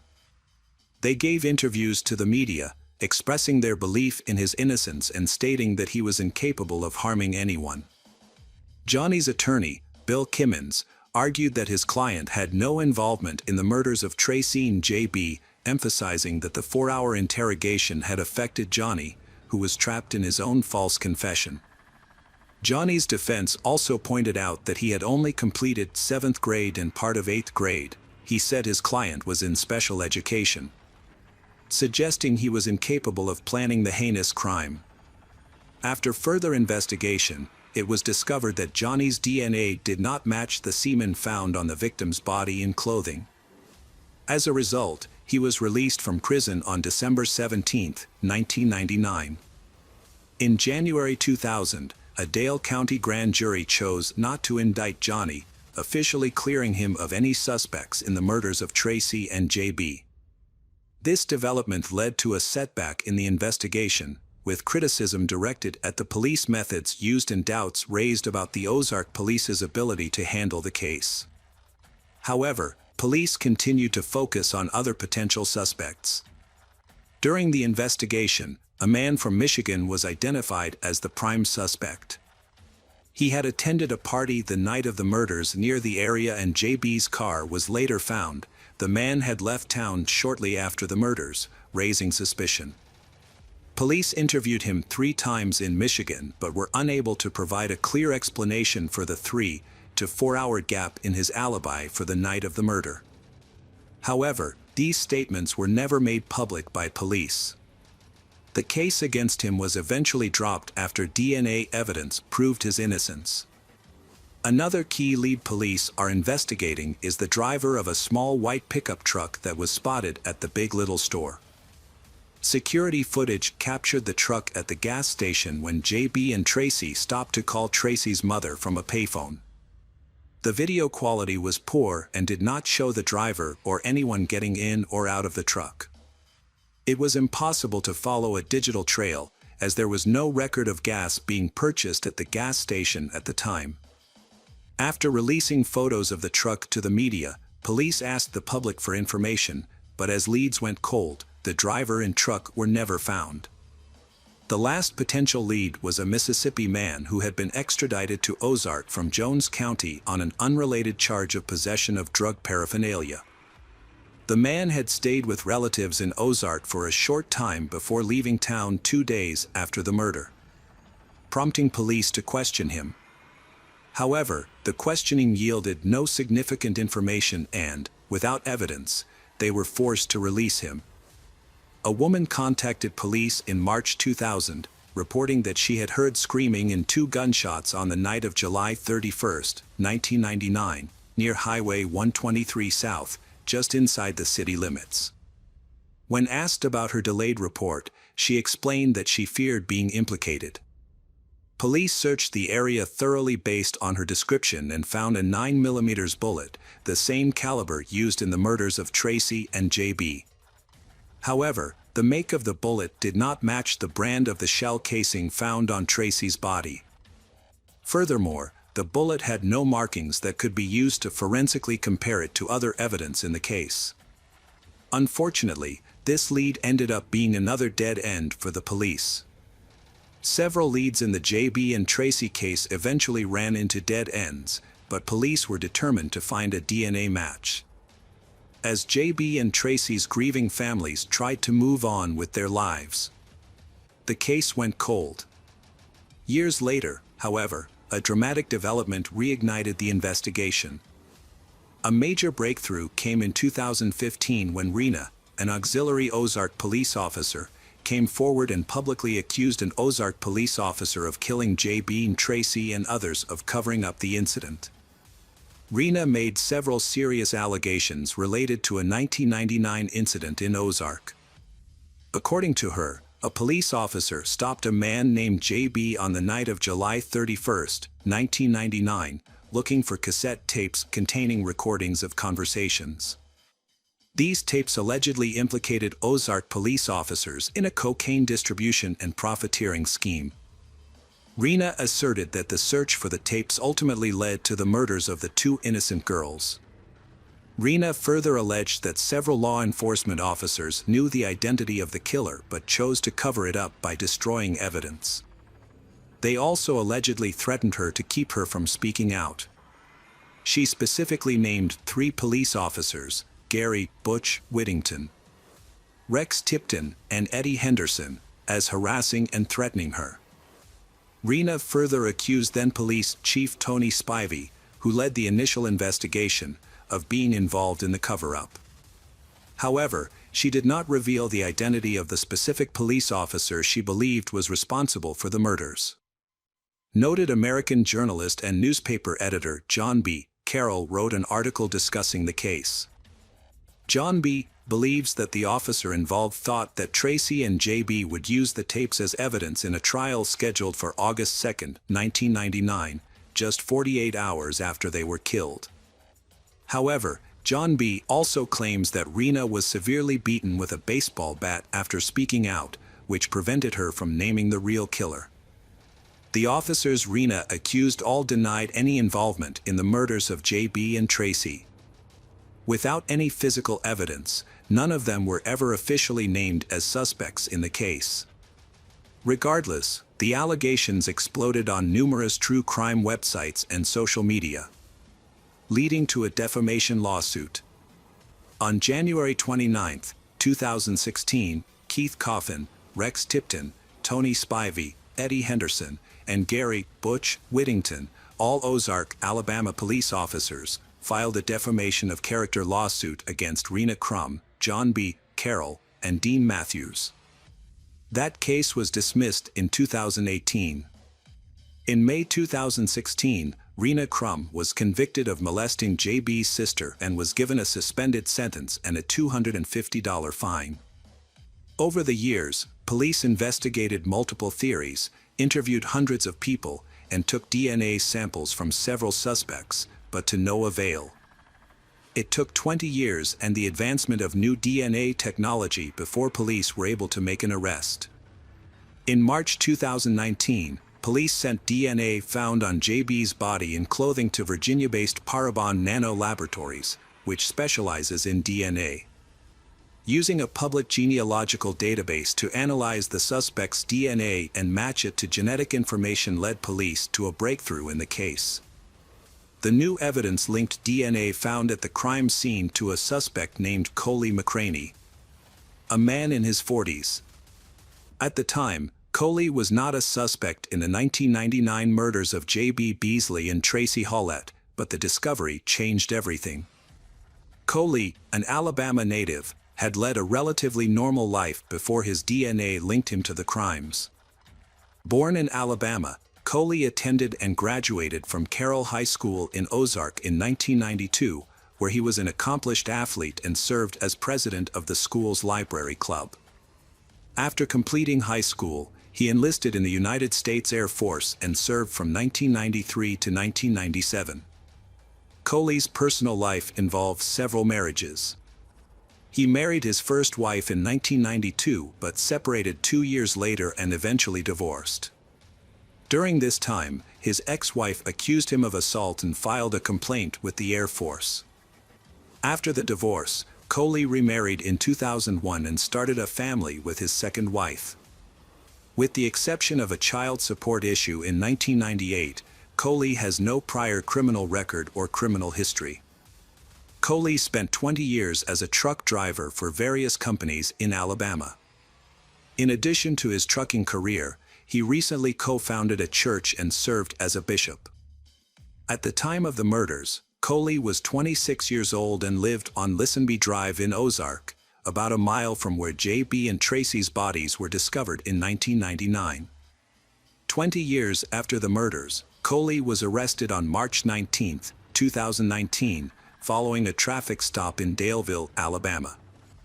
During an interview with police, Coley claimed that he did not know J.B. and Tracy. Police did not provide any information about his possible motive. Coley's arrest took the Ozark community by surprise, especially Police Chief Marlon Walker, who attended school with him. Rena Crum, 53, who previously accused the Ozark Police Department of covering up the killings, withdrew her charges at a hearing in August 2022.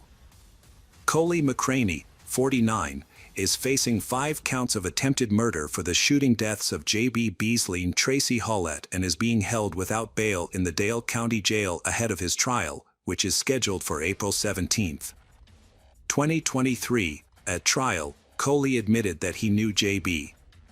He had a conversation with J.B. several weeks before the killings in which she introduced herself as Jennifer at the Wiregrass Commons Mall. He testified that on the day of the killings, he and J.B. had consensual sex in his truck. He said he never knew that Jennifer was J.B. Beasley. On April 26, 2023, a jury found Coley McCraney guilty on all charges and sentenced him to life in prison without parole. In July 2023, a Dale County District Court judge denied Coley's request for a new trial.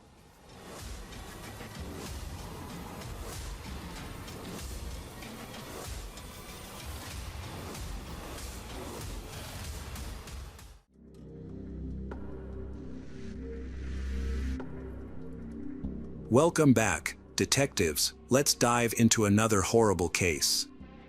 The case of Chad Amelia. Chad Amelia was born in 1992 in Santa Clara, California, USA. His parents, of Irish descent, married young and then moved to the United States. They were eager to pursue the American dream, a common goal for millions. When they arrived in the United States, they found themselves isolated in a foreign country, with no one nearby to support them. Communication with relatives was only possible by phone. Despite the distance, the couple and their children remained determined and did not return to Ireland. Chad grew up with his younger brother Shane. They got along and supported each other from a young age. Following the example of their parents, difficulties shaped their characters, making them kind and fair. Both boys were always ready to help others in need. Chad, the eldest, was especially hardworking. He played baseball and football in high school, and when a coach noticed his talent, he was given a spot on the school team. This opportunity fueled his passion for sports, and he became a talented football player. After graduating from high school, he attended California State University, Chicago, graduating in 2018. Soon after, he joined Camarilla, an accounting firm. At the same time, he continued his studies in economics to improve his accounting skills. Known for being sociable and kind, Chad easily connects with people. One spring day in 2018, 20-year-old Chad was walking his dog in the park when he unexpectedly met Bryn Spetcher, a smart, friendly, and determined 27-year-old girl. Like Chad, Bryn is from Chicago, Illinois.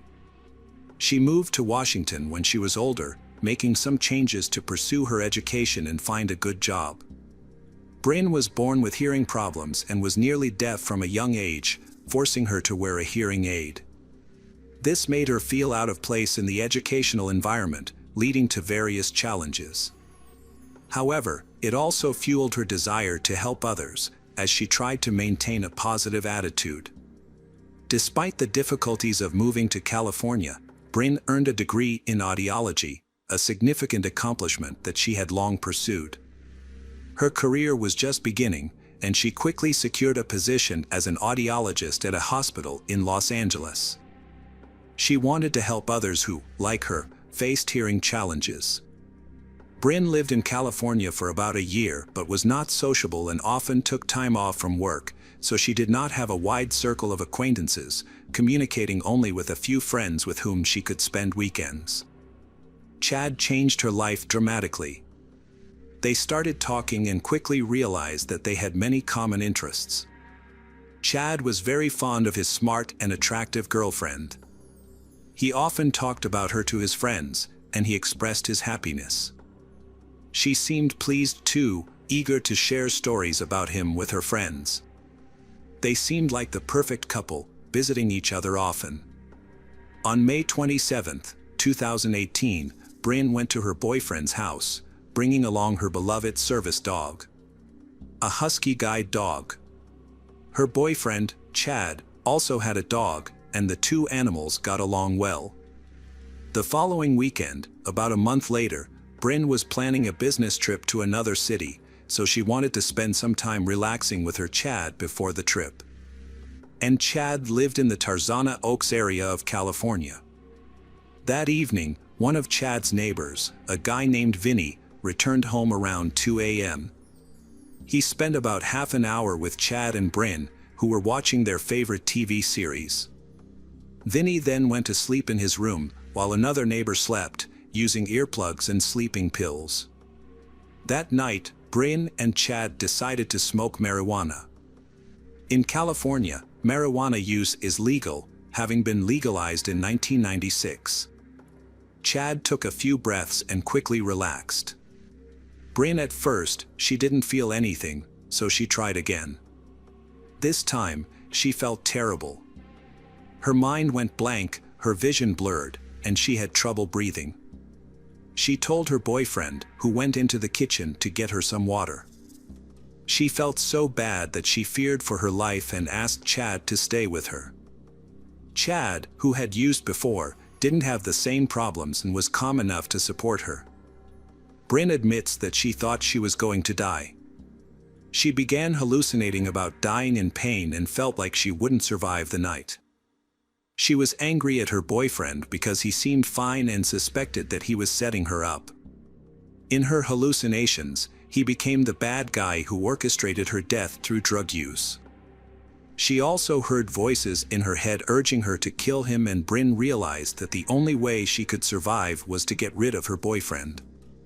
Suddenly, she stood up and went into the kitchen, where she picked up a large knife. Bryn returned to the living room, where Chad was still lying on the couch. She stabbed him multiple times in the chest. At that moment, she heard voices urging her to continue stabbing. She couldn't resist them because she felt out of control. Bryn experienced a fierce cruelty and aggression she had never felt before. The hallucinations continued, and with each stab, she felt relief. Meanwhile, the neighbors were in other rooms on the second floor. One was fast asleep and didn't hear anything. The second neighbor, Vinny, heard some rustling from downstairs, but there was no loud noise or screaming, so he didn't think much of it. Vinny assumed the couple was watching TV. After a while, he heard Chad's voice asking Bryn to leave him alone and call for help. The voice got louder and more frightening, which scared Vinny. To find out what was going on, he started going down from the first floor. When he walked in, the first thing he noticed was the frightened dogs. When he entered the room, he saw the furniture scattered everywhere. In the living room, Bryn had a knife in her hand, covered in blood. Chad lay there, wheezing, his eyes wide with horror as he looked at Vinny. Chad's hand was slashed by her, defenseless, but Bryn, in her frenzy, stabbed him with a kitchen knife. A large gash across his chest that Bryn continued to attack with a look of fury on her face. Vinny yelled at her to stop, but instead, Bryn turned to look at him with a blank expression. She was still holding the knife. Feeling the danger, Vinny quickly went upstairs and knocked on the second neighbor's door to warn him. However, the neighbor was fast asleep and did not respond. So Vinny grabbed his cell phone and ran downstairs. Fearing for his life, he ran out onto the street and quickly called 911. Once outside, Vinny used his phone to call emergency services. His screams attracted the attention of the neighbors, who ran out to see what was going on, making Vinny feel safer. He started banging on the windows and shouting for the girl to stop. The neighbors, seeing the situation inside the house, also started shouting. Everyone was scared and shocked. Meanwhile, inside the apartment, Bryn continued to attack Chad, not paying attention to the commotion outside. Within minutes, the police met Vinny, who was sobbing about the events that were happening. He could only point to the apartment where the violent attack was taking place. The police rushed into the house to intervene. In the living room, they found Bryn repeatedly stabbing a young man in the chest. The room was covered in blood, and although the young man showed no signs of life, Bryn did not stop. The police considered using force to end the attack. However, when ordered to drop the knife, Bryn began stabbing herself in the neck. The police quickly used a stun gun, but it was ineffective. Bryn continued to harm herself, so the police used a baton to disarm her. It took 9 blows to knock the knife out of her hand, even breaking her arm in several places, but she seemed completely unaware of the injuries. Only then did Bryn drop the knife. In addition to stabbing Chad, she also stabbed her dog several times. When other rescue services arrived, everyone was shocked by the horrific scene, which looked like a bloodbath. Doctors tried to resuscitate Vinny, but he was in shock and could not remember or explain what had happened in the house. The experience had a profound effect on him, and he needed a long recovery period with the help of psychologists. The dog was treated at a veterinary clinic and eventually recovered from his injuries. Unfortunately, by the time the police arrived, Chad was dead. There was a lot of blood from the stab wound, and witnesses to the incident were present. These witnesses were neighbors who had come out of the house when they heard screams. They described what they saw to the police, but could not understand how such a brutal attack could have happened or what had provoked it. Chad had 108 stab wounds, most of them concentrated around the heart and neck. Some of the wounds were superficial and not life-threatening, while others penetrated vital organs. It is difficult to determine which specific wound caused Chad's death. He also had multiple self-defense wounds. Bryn after self-inflicted wounds to her neck. She was rushed to the hospital, where she was placed on a ventilator and intubated. When police tried to communicate with her, they used only a piece of paper and a pen, as she was unable to fully respond because of the life support equipment. Once she was stabilized in the hospital, she was able to communicate fully. Various tests showed traces of mild substances in her blood. Doctors noted that the levels were very low and did not pose a threat to her life or mental health. It is unusual for such a small amount to cause such an extreme reaction. However, doctors did not rule out the possibility that her blood levels had dropped. When Bryn spoke to the police, she claimed that she did not remember anything that had happened. As a result, she did not know where Chad was or what had happened to him. She believed that her injuries may have been caused by an assault with the intent to rape her. In addition to the neck injury, she also suffered a broken neck and a bludgeoned arm, which was how the police safely disarmed her of the knife. However, she did not remember the event either.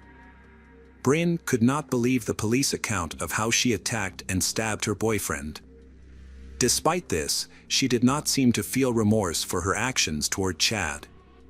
Bryn refused to comment further and immediately requested a lawyer, as she considered herself innocent and blamed the incident on the effects of drugs.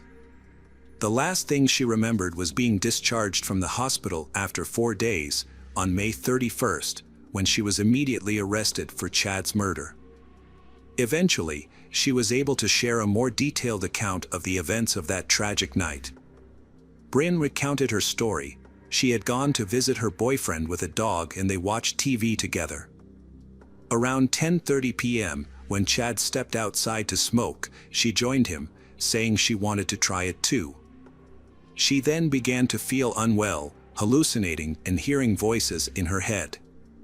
Bryn had difficulty breathing, felt disoriented and nauseous. She then had a hallucination blaming Chad for her condition. The hallucination urged her to kill Chad, claiming it was the only way to stop her bad feelings. Although she initially resisted, the hallucinations grew stronger. Feeling like she was going to die, Bryn attacked Chad with a knife but insisted that she had no control at the time, claiming she was innocent. When the police arrived, the hallucinations told her to harm herself. She complied with these voices. Bryn insisted that she could not resist because the voices in her head had complete control over her. She could not even drop the knife when the police asked her to, until they broke her arm. Bryn believed that she was suffering from drug-induced psychosis at the time. She was eventually charged with first-degree murder, but she pleaded not guilty by reason of insanity. Preliminary hearings took place and her bail was set at $500,000, which she paid, allowing her to await trial at home. During this time, the police continued to investigate and Bryn's attorney repeatedly requested adjournments. And Chad's murder trial was set for October 23, 2023, but a new district attorney took office a month earlier, causing further delays. The trial finally began on November 9, 2023. The new prosecutor reduced her charges to manslaughter, which shocked the victim's family. They could not understand how someone could accidentally stab the victim more than 100 times. Remarkably, all of this took so long that Chad's mother did not live to see the trial and never saw justice. She passed away in 2020. The court psychiatrist concluded that Bryn suffered from a psychotic disorder caused by smoking. This decision was supported by other experts, and according to the prosecution, they did not have enough evidence to refute this conclusion. During the trial, Chad's family insisted that it was a deliberate massacre and demanded punishment. The defense argued that Bryn's behavior showed signs of psychosis. She was not aware of her actions, first stabbing her boyfriend and then hitting him multiple times. A police officer using a stun gun was unable to stop her, and they were only able to take the knife away after breaking her arm with 9 blows from her baton. This behavior showed that she was psychotic. However, according to Bryn, she understood what was happening. She remembered everything and claimed that she saw the murder as the only way to survive. She was aware of her actions and made her own decisions, despite experiencing hallucinations. Her arguments were strongly opposed by her attorneys. As a result, the defense continued to delay the trial, which lasted for 5 years. The main issues in dispute were whether there was intent to kill Chad and whether Bryn used the drug voluntarily. Under California law, a person can be held responsible for such crimes while under the influence of drugs or alcohol if it can be proven that the use was voluntary. If the drug was coerced, the killing is considered unintentional. This must be proven. The prosecution pointed to numerous letters from the girl, in which Bryn repeatedly told friends that she had been drinking. She also mentioned smoking occasionally, suggesting that this was not her first time using. The prosecution argued that on the day Chad was killed, she also used the drug voluntarily, as she had done before. Many colleagues defended Bryn, describing her as a very responsible person. She had no criminal record and no one could testify that she was capable of causing such a psychotic episode. However, this claim seems dubious, given her medical history, which should have made her aware of the potential consequences.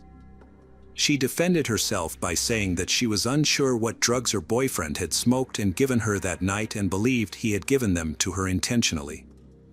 No other drugs were found in his home.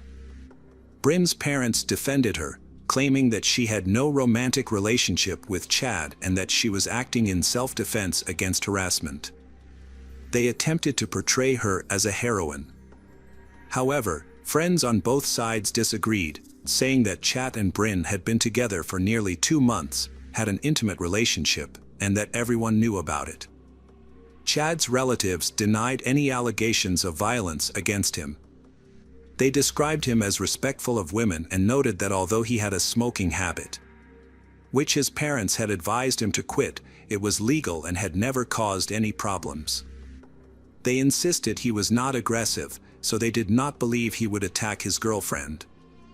Throughout the trial, Bryn showed no remorse for what had happened.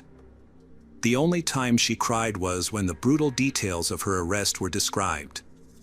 She could recall the intense pain of being beaten with a baton. The case was complex, controversial, and attracted considerable public attention. Many were puzzled as to how a seemingly kind-hearted girl, dedicated to helping others, could commit a brutal murder. The jury then deliberated on the verdict. The jury then found Bryn Spejcher, 32, guilty of manslaughter. Bryn showed emotion for the second time during the trial. She covered her face with her hands and sobbed. At that point, she was focused only on her sentence. She did not care that she had caused serious harm to her loved one. Bryn simply did not want to take responsibility for her actions. Chad's father spoke to reporters, expressing his frustration with the justice system's decision, which he considered unfair. He also pointed to inconsistencies in Bryn's testimony. She contradicted herself. For example, she initially described her boyfriend as a nice young man who was easy to talk to. However, when the subject of smoking was brought up, Bryn admitted that she had always been afraid of him and then began to deny that they had a relationship. Chad's father said that Bryn did not want to take responsibility for her terrible actions and tried to blame Chad for the bloody massacre to reduce her sentence. The father could not believe that the court would seriously consider that a person could accidentally inflict more than 100 wounds on another person.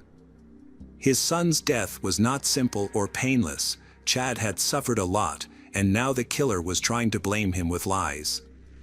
During the trial, the prosecution argued that Bryn smoked of her own free will, and Chad had never forced her to take drugs when she did not like them. However, psychiatric experts confirmed that Bryn's psychosis was caused by the drug. This was one of the first cases where a voluntary user was justified in using drugs. And while awaiting the verdict, the girl was released on bail. On January 24, 2024, Bryn Spetscher was sentenced to 2 years of probation in order to complete 100 hours of community service. The judge justified the lenient sentence by stating that Bryn was not in control of his actions during a psychotic episode, making a reduced sentence appropriate. The attorney applauded the court's decision, calling it the right thing to do. However, Chad's father was unhappy with the ruling, arguing that the judge had set a dangerous precedent. He said the decision implied that marijuana users in California were being given a license to kill.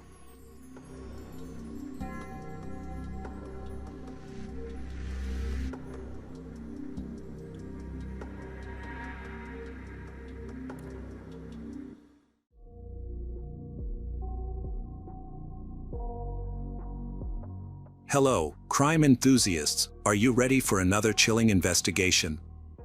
The case of Brianna Nugent. Brianna grew up in Hayden, Alabama, USA. Her friendly personality helped her make many friends.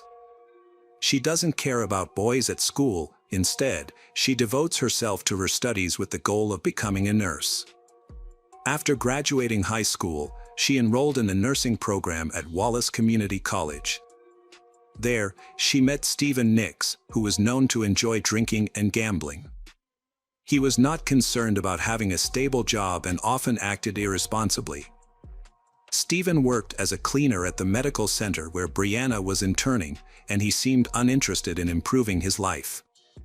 Despite their differences, they began dating, and at one point, Brianna moved into his house, where he lived with his parents.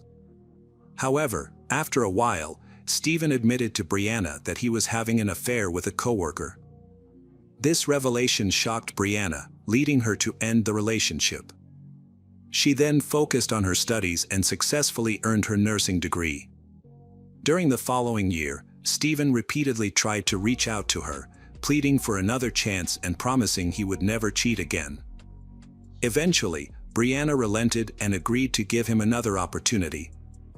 They later got married and both started working to save money for their first home. The problem started when Stephen lost his job as a cleaner. He attempted to find another job but had difficulty maintaining any position for long. After several attempts, he eventually stopped looking for work altogether. His daily routine began to mirror that of a teenager. He spent his nights playing computer games and slept until the evening. Although Brianna had a good income, but Stephen, who was not contributing financially, took control of the family budget. Brianna had to ask him for every dollar she needed for basic necessities, often pleading with him for even essential items and food. However, Stephen didn't control his spending, so he ended up in debt of about $50,000. To address this issue, he persuaded Brianna to declare bankruptcy. At that point, he had such control over her that she felt she couldn't refuse. In 2019, they went through with this plan, and the debts were eliminated, but it took a big toll on Brianna, leaving her morally exhausted. The stress caused by Stephen led her to depression, requiring expensive medications. After a few months, she was offered a life insurance policy at work, which depended on her income as a nurse. When she brought it up to Stephen, he agreed it was a good idea. By February 2020, Stephen was still unemployed and was heavily reliant on Brianna.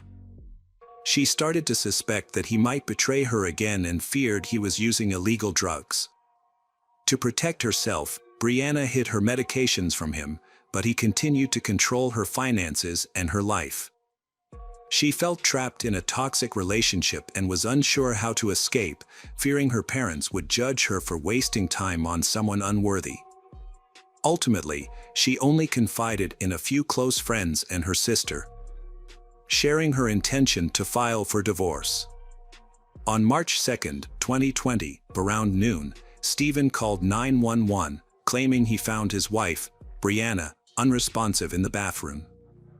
The dispatchers instructed him to perform CPR, but throughout the call, he made no attempt to help his wife. Instead, he focused on telling his version of incident while ignoring their instructions. 5 minutes later, when paramedics arrived, a county sheriff's deputy and some of Stephen's family members were already present. It was unusual that an officer, who was supposed to be half an hour away from the incident, arrived even before the paramedics. The Stephen family lived far away, yet they arrived at his house very quickly. Soon after, Brianna's relatives also arrived. Stephen called his mother and sister at 12:20 p.m. after the ambulance had arrived. He informed them that Brianna had ended her life and said he had witnessed similar things in the past. His family was shocked and rushed to the house. The medics tried to revive Brianna, but it was too late. By the time the ambulance arrived, she was already cold, indicating that she had been dead for several hours. A syringe with an 18mm needle was found nearby, leading to speculation that Brianna may have died from an overdose of illegal drugs. Stephen explained that his wife's body had already cooled down when he found her. He said he was preparing to go outside when he heard a loud noise from the bathroom, which sounded like something had fallen. He dismissed it, thinking it was just mobile phone.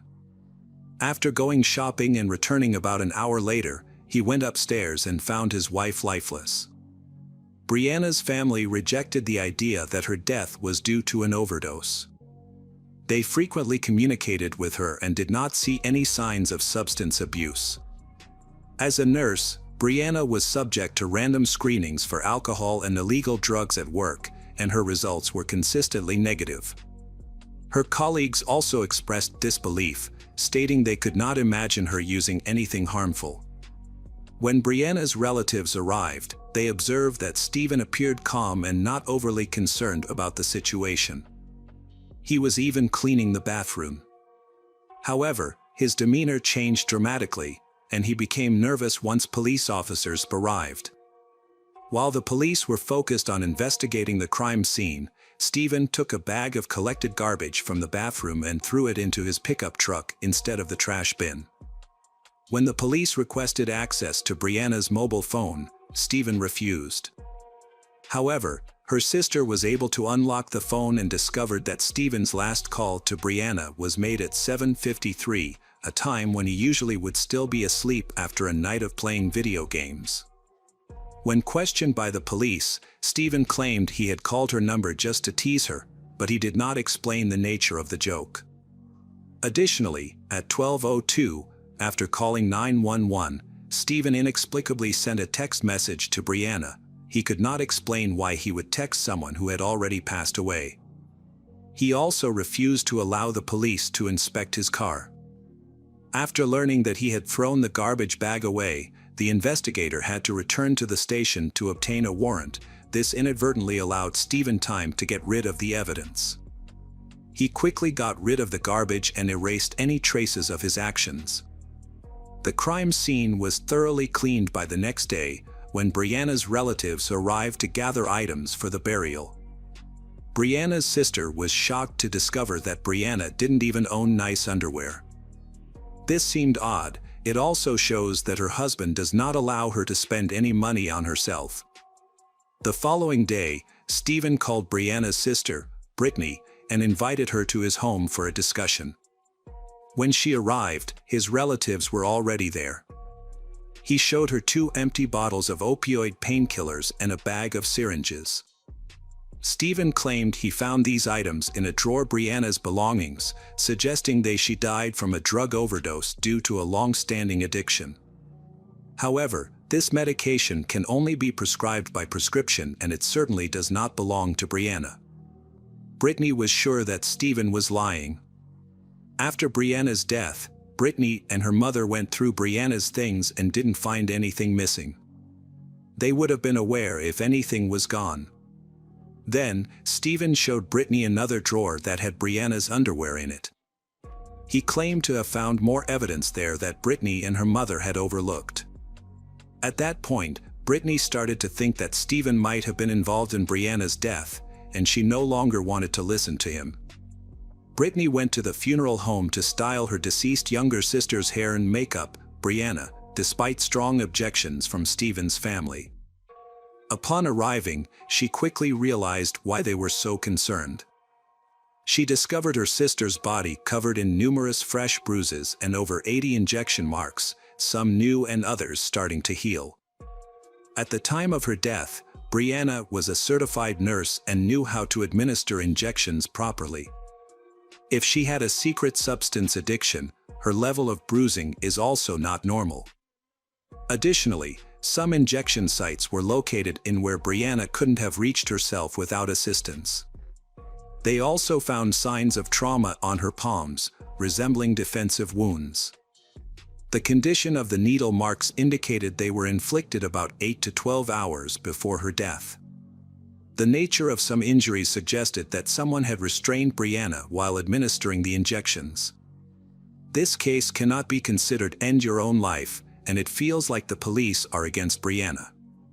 Brittany was able to take several photos of the Brianna body before being removed from the funeral home. She collected crucial evidence indicating that Brianna had died a tragic death. Brittany suspected that Brianna's husband, Stephen, was responsible. At Brianna's funeral, Stephen did not speak to anyone nor offer any greetings. He attempted to fake tears but ultimately had none, and many attendees noticed he appeared very unnatural. Several witnesses said Stephen bragged about connections that could help him evade justice, he even speaking with a mourner who turned out to be a police officer from another city, but he quickly ended the conversation when he realized this. At that time, no one was aware that the deputy sheriff who arrived at the scene before everyone else was related to Stephen. Brianna's sister discovered that this deputy was not included in the investigation records, despite having full access to the crime scene. In October 2020, an investigator contacted Brianna's family to inform them that she had been the victim of a crime. The investigator suggested that she may have been killed because she witnessed another crime and was killed as an unintended witness. However, this theory was never confirmed, and the investigation was eventually closed. Stephen continued to live in the home he shared with his late wife, Brianna. Just a few days after Brianna's death, Stephen's longtime mistress moved in with him. They even renamed Brianna's favorite dogs. He received $160,000 in life insurance money from Brianna's death. Stephen rarely left the house and continued to live a childish lifestyle, spending the insurance money on video games, pouring concrete in front of the house, buying expensive car parts, and acquiring weapons and gifts for his lover. Stephen showered lover with lavish gifts, including jewelry and ostrich leather boots. However, he was unable to afford a tombstone for Brianna's until 6 months later, and this only happened after her relatives pressured him to do so. Brianna's family was appalled by his actions from the start. They sought justice for her by filing complaints with the police and other authorities, but their efforts were in vain.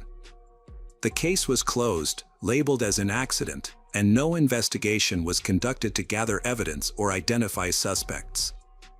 Brianna's family continued to appeal to higher authorities, requesting that the police reopen the investigation, but they were told it was under the jurisdiction of a different police station.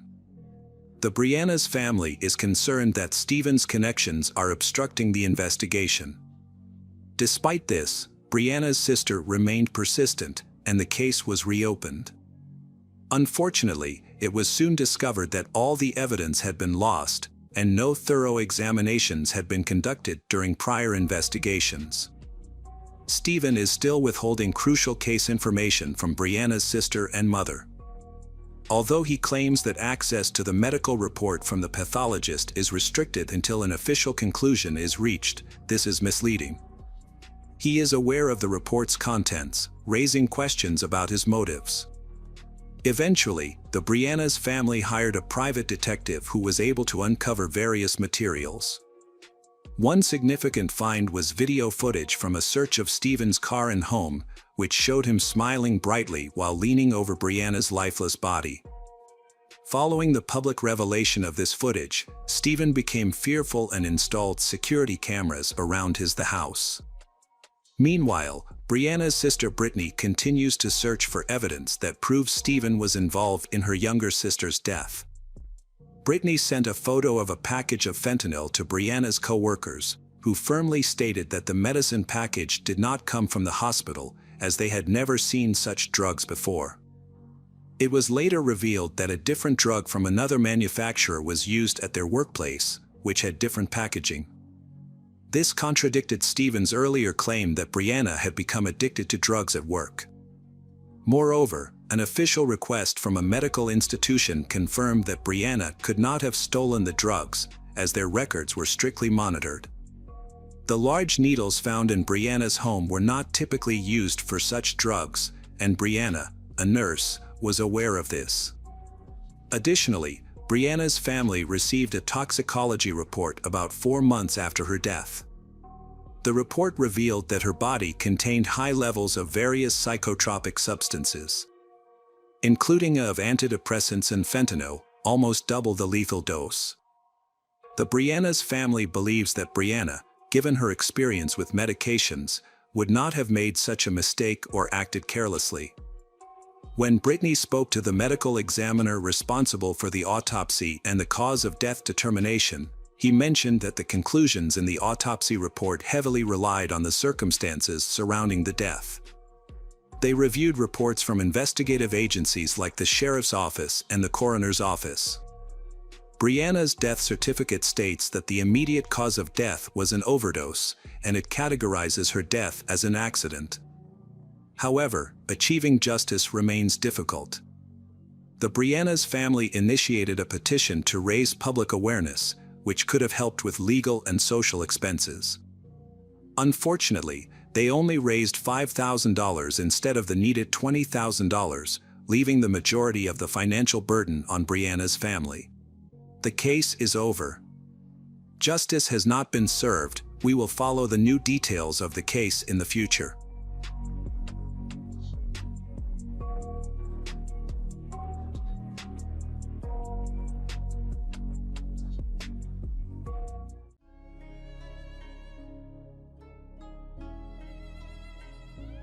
Welcome back, detectives. Let's dive into another horrible case.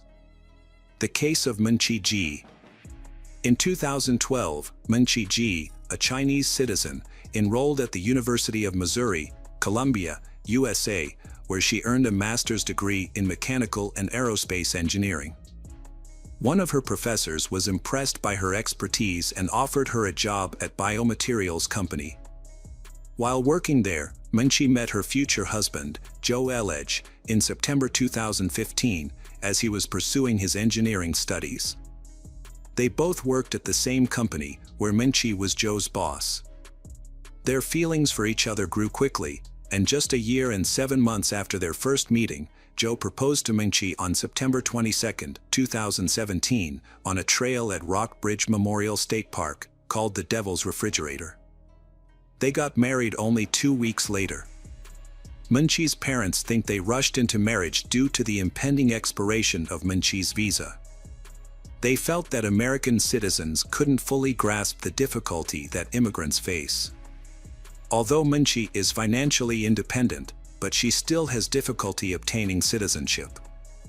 After nearly 5 months, Munchi received a promotion at work. Soon after, she discovered she was pregnant.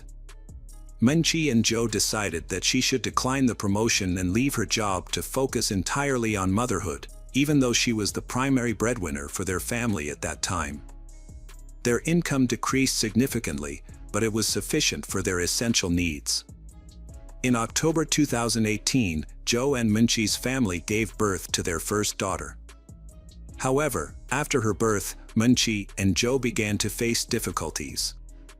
Although their marriage appeared normal to outsiders, only Minqi's parents were aware of the reality. After quitting her job, Minqi felt completely isolated. She doesn't communicate with anyone. Her small child became her only companion, along with daily phone calls from her mother. Traditionally, Minqi's parents had to travel from China to the United States before she gave birth, to help care for and support her. They lived in a separate house nearby and visited Minqi daily, but their appearance increased tension between Minqi and her husband, Zhou. On October 9, 2019, a year after Minqi's daughter was born, Minqi's parents were alarmed when they didn't receive a call from her. Unable to reach her, they sent a family friend who lived close by to check on Minqi. When the friend arrived, Zhou answered the door and revealed that Minqi was missing. He shared a troubling account. On the evening of October 8, he had tried to give Minqi a massage and flirt with her, but she rejected him, saying she needed sleep because she had important plans for the next day. Zhou stated that he woke up the next morning to find Minqi gone. She had left behind her car keys, mobile phone, wallet, and, most importantly, did not take their daughter with her. Despite her absence, Zhou did not immediately report her missing, believing she was simply out for a walk and would return. A family friend attempted to call Minqi but was unsuccessful. Eventually, under pressure, Zhou reported her disappearance to the police, but rather than calling 911, he reached out to the non-emergency number 311. Minqi's parents were unaware of this and were convinced the police were actively searching for their daughter. On October 15, 2019, a week after Minqi went missing, her husband, Joe Elledge, reported her disappearance to the Columbia, Missouri Police Department. He recounted to detectives the same information he had shared with a family friend. Joe described Minqi as appearing stressed the night before she went missing. He mentioned that she went to bed after telling him she had important matters to attend to the next morning. When he asked her 3 times who she was meeting, she did not provide clear answers. He suspected she might be having an affair and secretly meeting another man. Later that day, Joe informed investigators that he had discovered notes on Minqi's computer discussing an affair. Joe said Minqi texted a man from China. The message ended with her expressing sadness that her husband was not interested in her. Joe speculated that Minqi might have left him for this man, potentially abandoning their daughter for a new life.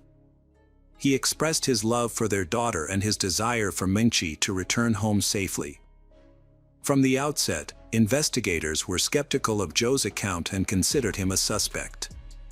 Joe's family hired a lawyer, who revealed that Minqi and the man China with had intimate and emotional conversations via text messages. The main question is whether Minqi went to see the man who lives in China, and where she is now. The police found out that Joe, upon realizing his wife was missing, did not call 911, but instead contacted 311. This made them even more suspicious of him. He willingly returned to the Columbia Police Department for further questioning. Investigators grew increasingly suspicious of his account, particularly when Joe mentioned taking long drives to find new walking spots instead of searching for his missing wife. Additionally, it was noted that Joe closed the door before leaving their apartment.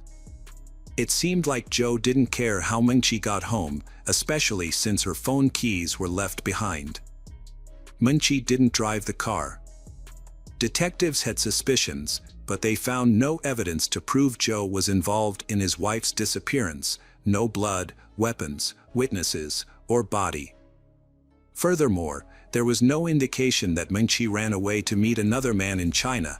They also confirmed that Minqi had not booked any flights. From the start, it was clear that Minqi would never have abandoned her beloved daughter.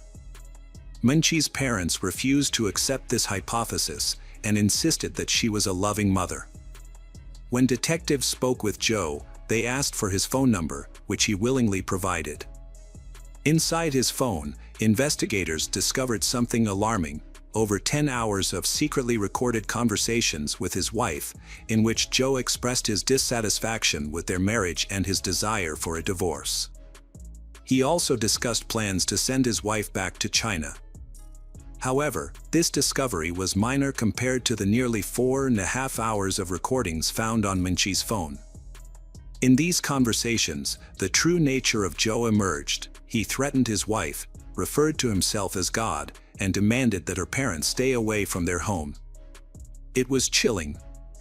The Joe family's issues started a few weeks before Minchi gave birth. Her parents traveled from China to support their daughter, following a tradition where grandparents help with the baby for 100 days. This custom bothered Joe immensely, as he had a strong dislike for Minchi's parents. What really angered Joe was that Minchi tried to fight him back, and she said that she needed her parents. She loved them very much and needed their help taking care of the newborn. When Minchi had just given birth, the relationship between her and her husband became very tense, and they argued a lot. Minchi's mother mentioned that Joe disliked it when Minchi spoke Chinese around him because he barely understood the language. Joe interpreted everything they said as hurtful and negative towards him.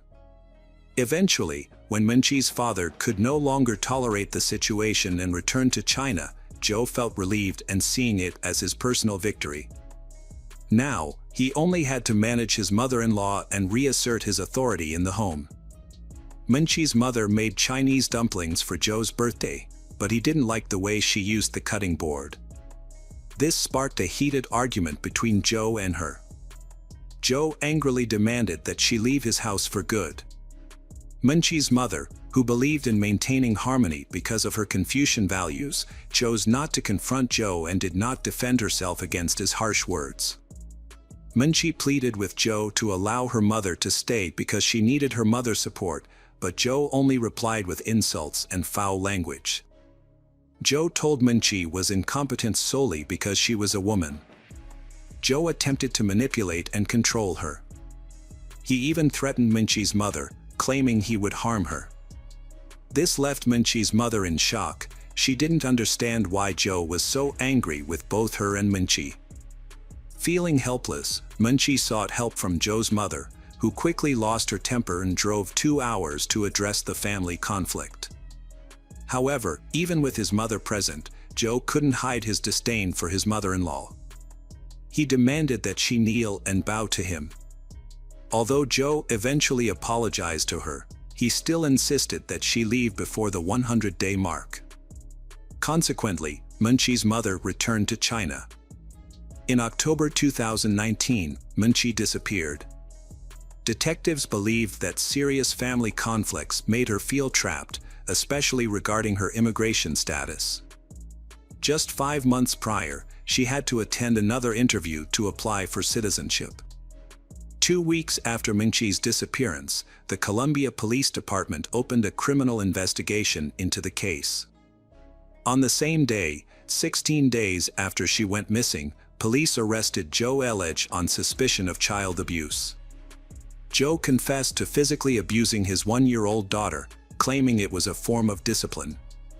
Before Minchi went missing, she told her mother that she had seen bruises on her daughter and suspected Joe was the cause. Her mother advised her to report Joe to the police, but Minchi never had the opportunity to do so.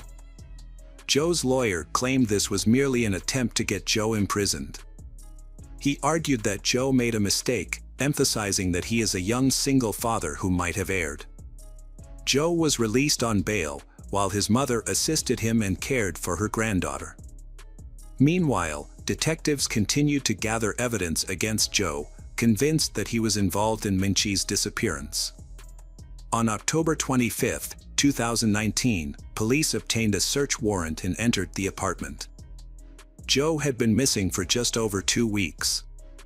During the search, they collected Minchi's backpack and notes that Joe had written to help himself prepare for questions from reporters and investigators. Detectives thoroughly searched the apartment for any evidence and, following a hunch, they also took a pair of dirty boots for examination, but they found nothing significant. On the same day, Joe Elledge was arrested on suspicion of child abuse after fresh bruises were discovered on the girl's body. Meanwhile, the search for Mingqi has become a search for her remains, because no one believes she is still alive. Detectives carefully tracked all movements of Joe's car and phone. However, every lead they followed led to dead ends in this complex case. As a result, the detective made the decision to charge Joe Elledge with first-degree murder, even without a body. These charges were filed while Joe was still in jail on child abuse allegations. Meanwhile, detectives continued their efforts to locate Mingqi. Phone records indicated that Joe was away for 30 minutes on the day he reported her missing, a fact he did not share with investigators. When the detectives searched that location, they found nothing. After months of searching, the police were still unable to find Mingqi. Her mother traveled to the United States to help with the search, convinced that her daughter's body was nearby. Over the following months, the police conducted regular searches in the area, and Mingqi's mother held a memorial by the river. A year later, while Joe was still awaiting his trial, a tourist was walking in the park where Joe had proposed to Mingqi. He noticed something shiny in the mud and discovered it was a wallet. Upon closer inspection, he saw a pair of shoes and then what looked like a human skull. He immediately contacted the police. Upon investigation, it was confirmed that the remains were those of Mingqi. Her parents learned that their daughter had died, but the circumstances surrounding her death were still unclear. Much time had passed, and even forensic experts could not determine the cause of death. They found unnatural damage to her bones, including 4 broken ribs, indicating she had suffered a strong blow to the back. Detectives began to piece together a theory about what happened to Mingqi, focusing on the evidence collected after her disappearance. They noted that Joe's cell phone records indicated he was near the location where Mingqi was found on the day he reported her missing. On the day Mingqi disappeared, it had been raining. Key evidence included Joe's dirty boots. The dirt and gravel on the soles, along with foliage, were sent to the Missouri Botanical Garden for analysis. The lab carefully removed juniper tree needles from the boots for DNA testing. A lab worker then climbed nearby juniper trees, numbered each, and collected fresh needles from the highest branches. These samples were preserved and compared with the needles found on Joe's shoes, revealing a DNA match. On November 1, 2021, Joe Elledge's trial for the murder of his wife, Mingqi, began. With compelling evidence that Joe was present at the scene where Mingqi's body was discovered on the day she went missing, including DNA from the trees and geolocation data. However, his lawyer presented a new narrative. The lawyer claimed that Joe did kill his wife, but insisted it was a tragic accident. Due to evidence from the juniper tree and its DNA, Joe could no longer assert that Mingqi had run away. He had to confess that he buried her in a shallow grave. Joe stated that he was aware of his wife's communication with a man from China, and they had an argument that night. Feeling upset and hurt, he wanted to take their daughter for a walk. Mingqi rushed towards him, intending to take the child, but Joe pushed her away. She fell against the table, injured her ribs, and lost consciousness. When she regained consciousness, she went to bed. In the morning, when the child started crying, Mingqi did not wake up. Joe then realized she had passed away in her sleep. He claimed that his wife had attacked him first and that he was only defending himself, asserting it was self-defense. However, this explanation seemed highly questionable.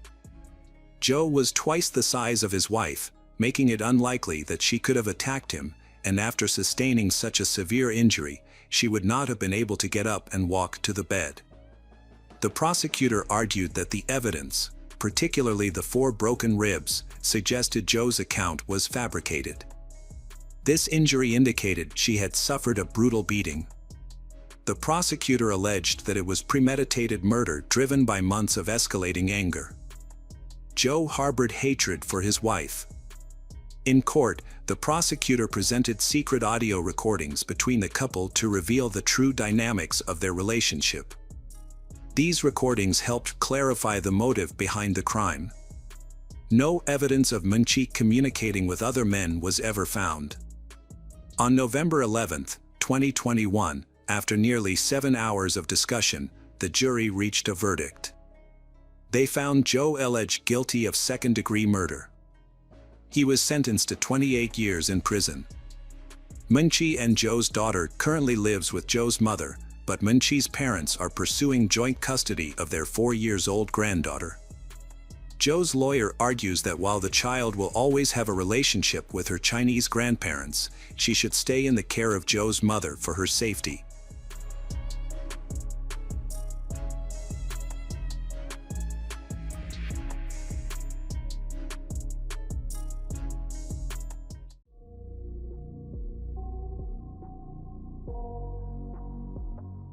Hello friends, welcome to our channel. Today we're going to take a look at another horrible case with you.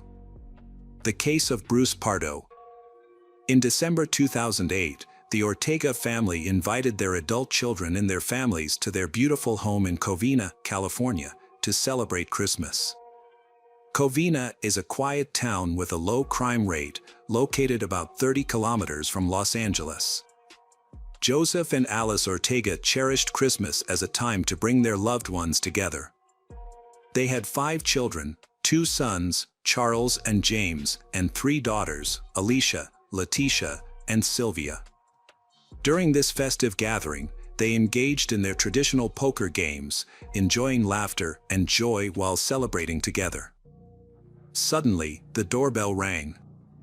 No one suspected that the person at the door intended to harm the Ortega family. So, they opened the door without hesitation.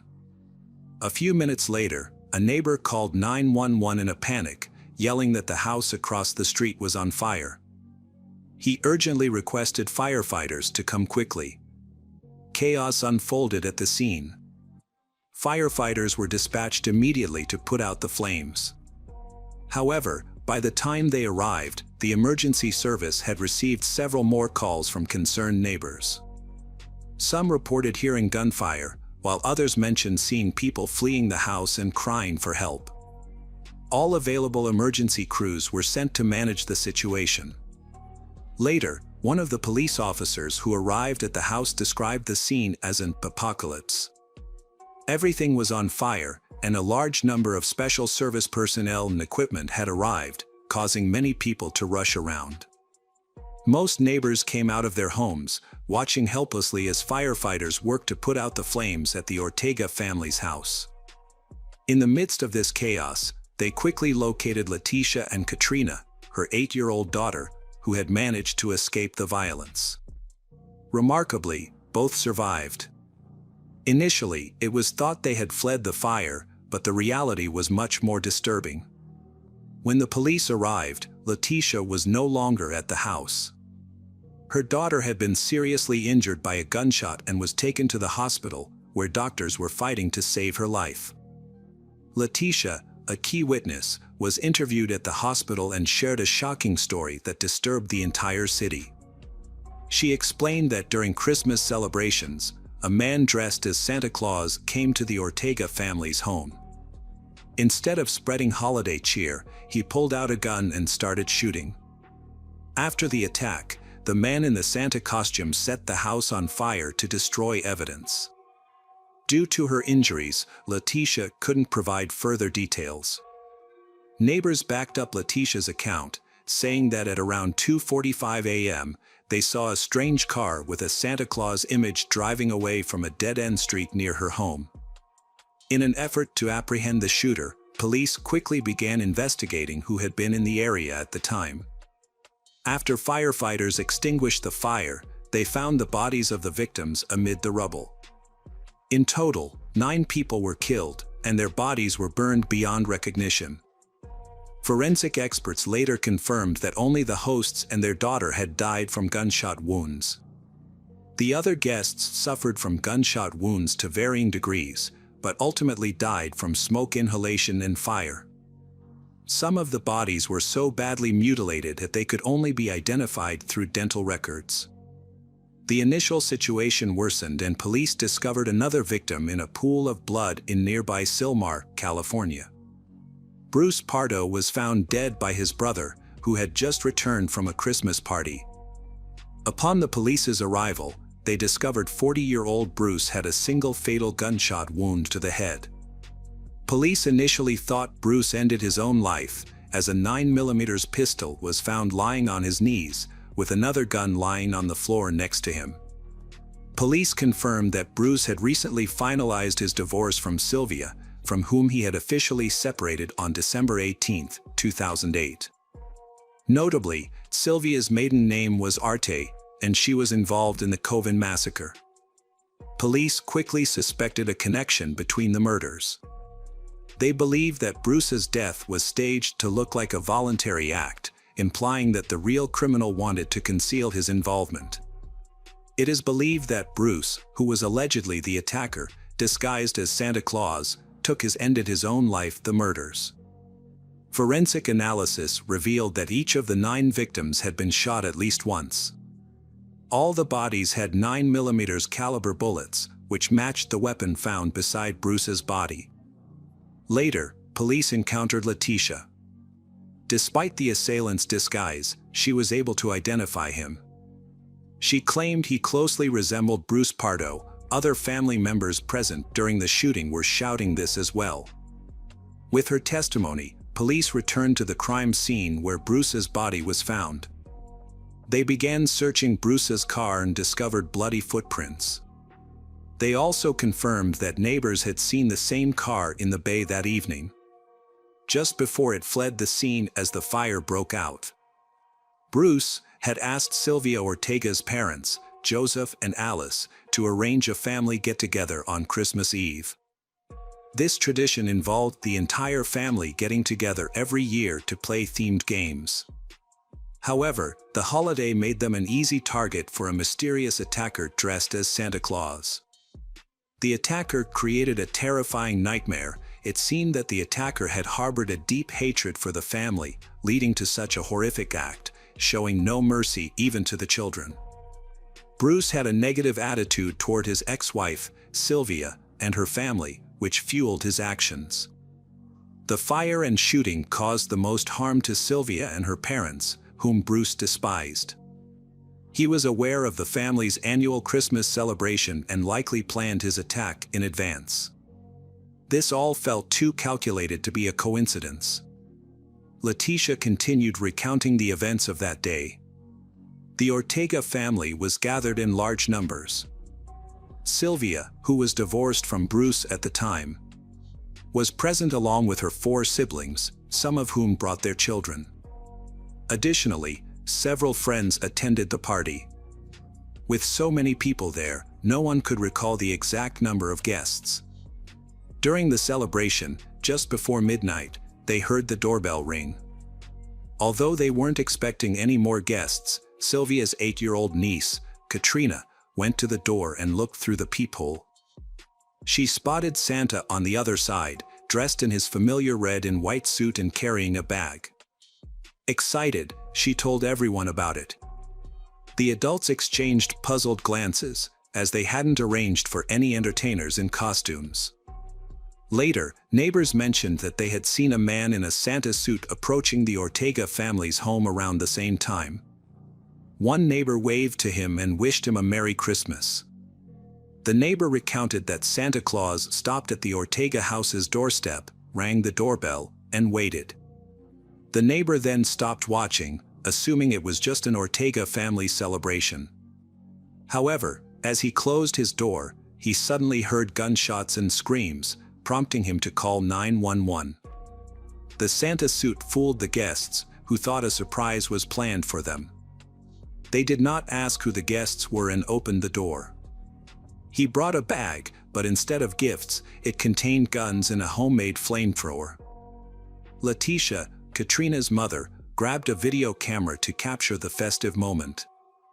At that moment, Letitia heard applause. Her daughter Katrina ran toward Santa, who stood at the door with a large red bag.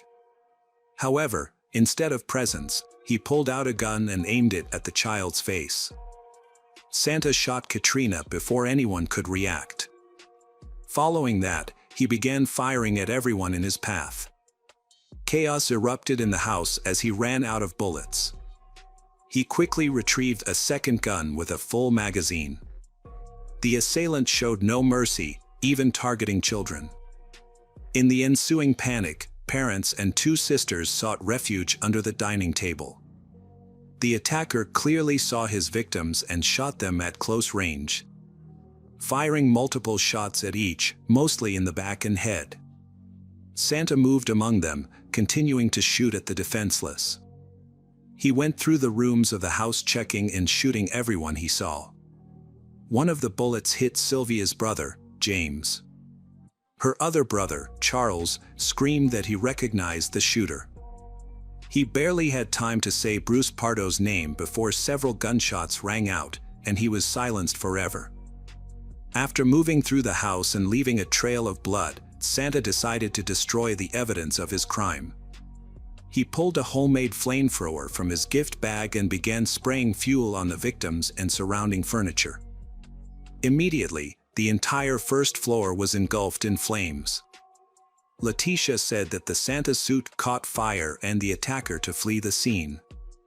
This gave Letitia the opportunity to reach her daughter and take her to safety, but she was unable to save anyone else.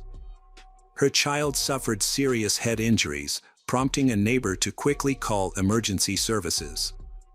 A 16-year-old boy and two other guests, along with everyone in the living room within sight of the attacker, were injured or killed. The survivors could only watch helplessly as the house burned, especially when a gas cylinder exploded inside. Firefighters arrived shortly after to extinguish the fire, with nearly 80 people on the scene. Despite their efforts, it took them an hour and a half to bring the fire under control. Police were initially skeptical, but a thorough investigation of the crime scene and autopsy confirmed that Bruce had indeed ended his own life, as no one else was in the house when he pulled the trigger. He also suffered severe third-degree burns to his arms and legs. Letitia mentioned that his Santa suit had caught fire during the incident, raising doubts about whether Bruce was actually responsible for the crime. It was clear to everyone that Bruce and Sylvia met through a mutual friend at work. At the time, Sylvia was divorced and had 3 children from her previous marriage. She and Bruce quickly connected and started dating. Their relationship progressed rapidly, and by December 2006, they decided to get married. Following their wedding, they bought a lovely house to accommodate their growing family. Bruce had a stable job as an electrical engineer at a large local company and also volunteered at the local Catholic church. Generally, people viewed him as a positive and helpful person, always willing to assist others in difficult situations, unless the conversation turned to money. Bruce always aimed to become wealthy. He worked hard, which allowed him to buy a boat and several cars over time. With their good income, he and his wife were able to purchase an expensive house with a mortgage, making their first payment together. However, since the house was located in a high-end area, their relationship began to suffer. By 2007, Sylvia started to voice her frustrations more often, feeling overwhelmed by the responsibilities she had to shoulder. She worked and earned a good salary while also raising 3 children, whom Bruce did not help with. Despite this, he took on most of the financial responsibilities for repaying the mortgage. Sylvia felt that Bruce did not contribute enough to their common goals. Despite this, she still took care of his dog. They had a joint savings account, but she believed that she did more to support them financially. Conflict arose over money because Bruce was stingy, which frustrated Sylvia. They had originally agreed that Sylvia would support her 3 children from a previous relationship, so Bruce refused to spend money on them. At first, their family life was relatively stable, but Bruce's greed soon began to annoy Sylvia. She expected their savings to total around $88,000. In 2007, when she checked the account, she discovered that Bruce had transferred all their savings to his personal account, leaving only $9,000. This incident significantly strained their marriage. Later, Sylvia learned that Bruce had been unfaithful throughout their marriage. From the beginning, he insisted he didn't want children and denied being a father until Sylvia found out from his mother that he had a child. Bruce had a normal childhood. His school years were normal and free of negative influences. He was quite intelligent. As a result, he entered California State University, Northridge. After completing his studies, he took a job as an electrical engineer at a large research company.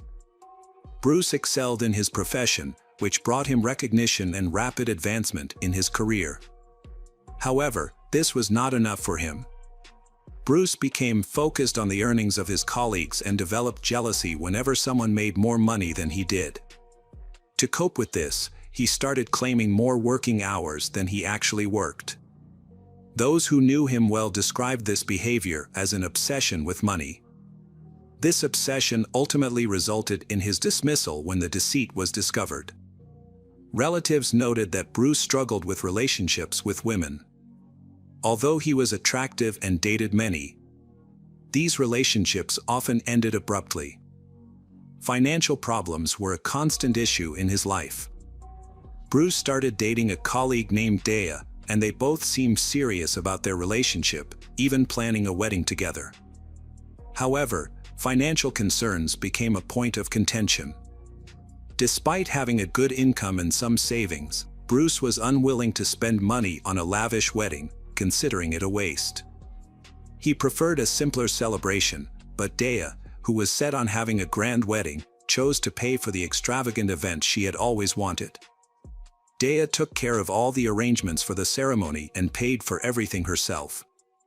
However, Bruce was absent. He had backed out of the wedding, running away with $3,000 from their joint account, which they had been saving for their honeymoon. Instead of marrying Dea, he went to Palm Springs by himself and spent all the money on his own enjoyment. This decision also ended his relationship with Dea. In the following years, Bruce dated several women. But his greed led to the failure of those relationships as well. Friends noted that he was consistently the cause of the breakups, as none of his relationships lasted long due to his obsession with money. This continued until Bruce turned 30.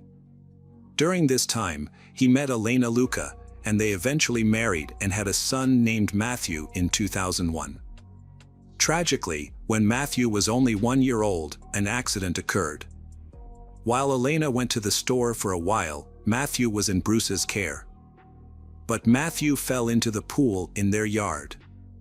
When Elena returned, she found Bruce and their son not breathing. It is unclear why Bruce did not call for help or attempt to resuscitate Matthew. Elena quickly called 911. Although doctors were able to revive Matthew, he suffered severe, irreversible brain damage that left him partially paralyzed for the rest of his life. Bruce's erratic behavior led Elena to suspect that he wanted to abandon their child, whom he seemed to find uninteresting. Bruce then chose to leave Elena and their disabled child, without providing any financial support. This left Elena in a difficult situation, as she was not working and in dire need of help. Despite her constant requests and innuendos, Bruce chose to ignore her, avoiding all contact with Matthew and ignoring Elena's pleas. By the time of the tragic events, the medical bills had exceeded $35,000, and with no payment agreement in place, Elena turned to the court for help.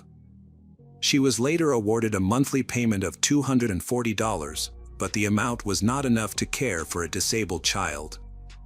When Sylvia discovered his past actions, she chose to end their marriage. She was outraged by Bruce's lack of concern for their son, which made it impossible for her to stay with him. Consequently, she filed for divorce.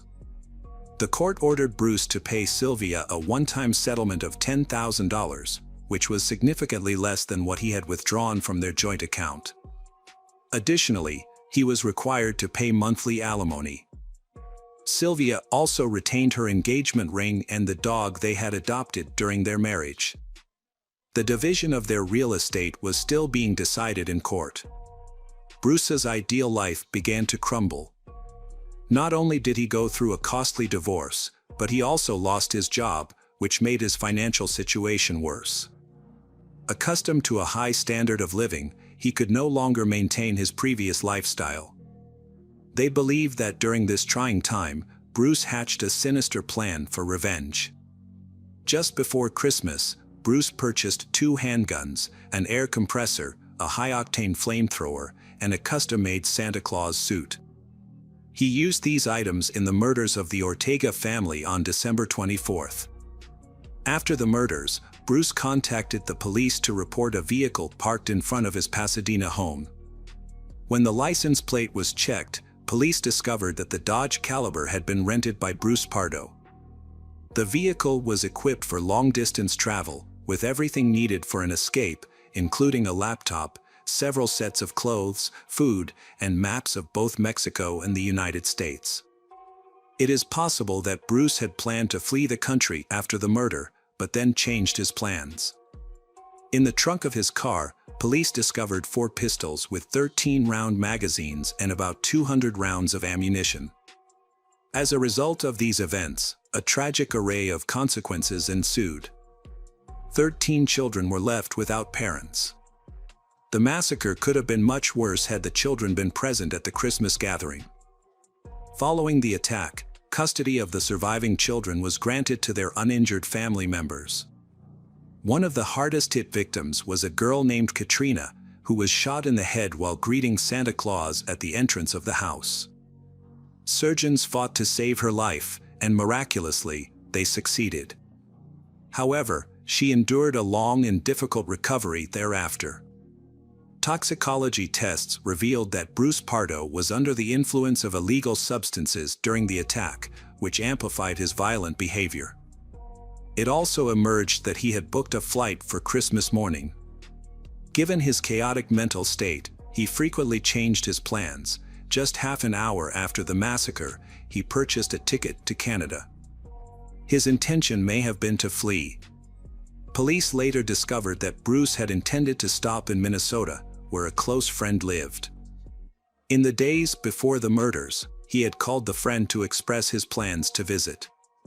However, it is still unclear whether Bruce actually intended to make the visit or if it was just a hoax to fool the police. The police also discovered that Bruce may have been plotting to kill his biological mother, as she was the one who informed Sylvia about Bruce's disabled child. In addition, his mother still maintained a close relationship with Sylvia and the entire Ortega family. She was supposed to be at the Christmas party, but she was sick that day so could not attend, so she escaped death. Despite his controversial nature, those who knew Bruce had never previously witnessed aggression from him. He was typically calm and balanced, albeit greedy and cunning. Police theorized that a tumultuous divorce, financial worries, job loss, and an obsession with money pushed Bruce onto the path of crime.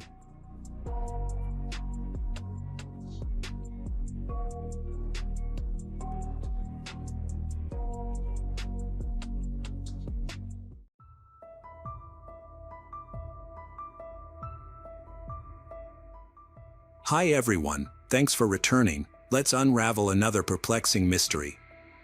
The case of Dickinson family. From the outside, the Dickinson family appeared perfect. They had everything needed for happiness, a loving mother and a devoted father who was willing to do anything for his family's well-being. Although they lived together in a small unit, they harbored many dark secrets that would surprise an outsider. For years, the Dickinson family faced deep-rooted issues that ultimately resulted in brutal murders. This tragic event took place in September 2021. One significant factor that contributed to this horrific outcome was depression, which can be devastating. Today, we will share one of the most heartbreaking stories from the criminal world. Lauren Dickinson, who lived in South Africa. She had a difficult childhood that made it hard for her to connect with teachers and other children. As a result, she often felt isolated and was frequently excluded from holidays and birthday celebrations. This experience contributed to mental health issues that began during her teenage years. Lauren is very anxious and struggles to control her emotions, always seeing threats in everyday situations. Despite her difficulties, she has had a passion for medicine since she was a child. After finishing school, she went to university and eventually became a general practitioner. In the following years, while working, Lauren met Graham, an orthopedic doctor, and they began dating. Despite their different medical specializations, they quickly developed a close bond and fell in love.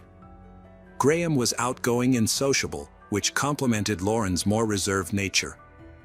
Their relationship seemed harmonious as they balanced each other's weaknesses. With Graham's influence, Lauren became more cheerful and open. They got married in May 2006. At that time, they lived in Pretoria, South Africa, where they built a house on nearly a hectare of land. The house had 4 bedrooms, a gym, a swimming pool. As they started their married life, Lauren shifted her career focus to gynecology and neurological diseases. However, almost from the beginning of her attempts to get pregnant, she decided to put her career on hold to have children. In 2012, Lauren returned to work at the medical center, but she was no longer a practicing physician. Instead, she became a part-time manager and her husband's assistant. The couple faced challenges conceiving due to health issues. Despite these difficulties, they were eager to have children. In 2013, they sought help from fertility specialists. After successful treatment, they welcomed a baby girl named Sarah, but she was born prematurely at 18 weeks. Sadly, Sarah did not survive. The loss was a shock to Lauren, who grieved every day for the next 2 months. The couple continued to consult with fertility specialists but continued to face challenges conceiving. Lauren underwent 17 rounds of IVF, often with low success rates.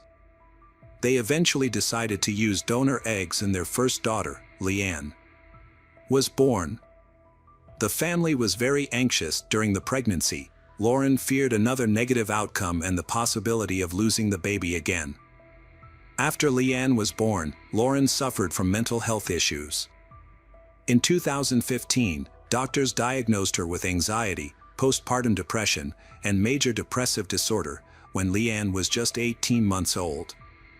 In response to the situation, Graham took a leave of absence to care for their daughter, and other family members stepped in to help. Following the doctor's advice, Lauren managed her illness with medication. Despite the challenges, the couple remained hopeful about having a second child, and after a few years, Lauren became pregnant again. An ultrasound revealed that she was expecting twins, which excited the parents as their family was set to grow. However, during the examination, they learned that one of the girls had a cleft palate, which caused Lauren significant anxiety. Fortunately, it was later discovered that the condition was not as serious as initially thought, which brought relief to Lauren's family. In 2018, twins Maya and Carla were born earlier than expected when they were in their 5th month. A successful surgery to correct the birth defect was performed. The family handled the ordeal well. After the surgery, Lauren and Graham decided to hire a nanny to help care for the family. The issues surrounding the birth left Lauren feeling anxious and compounded by panic attacks. Her husband Graham described her as an extremely anxious mother, constantly worrying about their children. Lauren was overprotective, often watching their every move, which irritated the kids. Despite these challenges, they managed to overcome many of the difficulties. The Dickinson family was relatively well off, allowing them to hire a maid, gardener, and nanny to help ease the stress on Lauren, who struggled with her mental health. By 2020, the Dickinson family had sold their house and land and moved abroad. They chose to rent a comfortable apartment. This new living situation has significantly improved their family relationships. For the first time in 10 years, Lauren stopped taking antidepressants. By March 2021, she was off all medications and had good mental health. This positive change inspired her to start doing CrossFit at least 3 times a week to stay in shape. In addition, she overcame her eating disorder. This change gave her a more positive outlook on life. Graham noticed positive changes in Lauren and was relieved that she seemed to have overcome her previous health problems. However, their happiness did not last long. By June 2021, Lauren's depression had returned. As a result, Lauren decided to see her psychiatrist again, who prescribed her antidepressants after she described feeling depressed and isolated. The Dickinson family was in a difficult situation. Graham was often home because he did not work, and the children became very attached to him, always wanting him around. As a result, Lauren felt left out and she often argued with her children, who preferred to be with their father. Although they appeared to be a happy family on the surface, things were actually very tense and could explode at any moment. In July 2021, South Africa experienced a series of riots that heightened Lauren's anxiety. The violent protests triggered panic within her family, prompting them to quickly decide to move to New Zealand, which they saw as a quieter and safer place. This move was also strategic, as Graham's parents lived there. However, their hopes were met with numerous challenges. Immigrating under such circumstances carried the risk of being denied a residence permit due to chronic illness or health conditions. To hide her struggles from the authorities, Lauren stopped taking her antidepressants shortly before the move. Her psychiatrist had told her that she was stable and no longer needed medication. Nevertheless, the pressure of the immigration process caused Lauren significant stress, worsened by her insomnia. She was only getting 2 hours of sleep each night because of the increased workload. Before the move, she began taking another medication in August 2021. The Dickinson family left South Africa on August 2nd. Lauren later described the trip as one of the most difficult times of her life, filled with anxiety about their future in New Zealand. Upon arriving in New Zealand, they settled in Timaru, a quiet town of about 30,000. The family's struggles continued. Their living conditions in New Zealand were not much better than in South Africa, with frequent power outages. In addition, Graham had to return to work earlier than expected, adding to the Dickinson family's stress. Graham started working at a hospital in Timaru and started his shift. Lauren hoped that they would have more time to deal with the challenges of moving house and adjusting to a new. Lauren felt overwhelmed with family issues and was left to care for 3 young children on her own without any support. On the appointed day, the Dickinson family went to the immigration office and were selected as potential citizens, while many other families faced rejection. Their application was accepted and they were told to wait for a response. The couple then went to a local Christian school to enroll their child in kindergarten. Graham noticed that during this time, Lauren seemed particularly sad, as if a dark cloud was hanging over her. She seemed far from the cheerful person who shared her life on social media. Even the smallest setback would send her spiraling deeper into depression. During this challenging period, Lauren kept in touch with her new friend Letitia through social media. She attempted to call Letitia, who had recently moved, to invite her to dinner, but her messages went unanswered. Meanwhile, Lauren and her spouse were looking for a rental property, but all the houses within their budget were in poor condition. They were temporarily staying in a house provided by the hospital, which only added to Lauren's stress as she was already feeling overwhelmed. However, on the night of September 14, 2021, Lauren had trouble sleeping. The next day, she had to take Maya and Carla to kindergarten and take Leanne to school. The morning was lively as the children, excited about their early rise and packing, chose their outfits without noticing Lauren's fatigue. After dropping them off at school, Lauren returned home and lay down to rest. At 10:47 a.m., she received a photo from her kindergarten teacher showing her twins eating lunch at their table. Then Lauren cleaned the house, organizing her belongings because her family had just moved here. After running errands all day, Lauren picked up the girls from daycare and school around 3 p.m. and took them to the playground. Later, at home, Carla threw a tantrum because she missed their dad, who was at work. The other twin, Maya, had recently fallen out of bed and hurt her stitches. The girls cried so much that Lauren felt like a bad mother, trying to comfort them when they ignored her attempts to comfort them. Lauren cooked chicken nuggets for the children, but they were not satisfied with the meal. This led to a breaking point for her. Feeling overwhelmed, Lauren bathed the children and put them to bed around 6 p.m. Although she received several messages from friends in South Africa, she did not have time to reply to all of them. Graham returned home from work, had a quick dinner, and then left for an important meeting at 7 p.m. While he was away, chaos erupted in the house. About 20 minutes after he left, the children began to scream. In an attempt to calm them down, Lauren went to the garage to get some zip ties. Lauren told the children they were going to weave a necklace and placed the zip ties around their necks.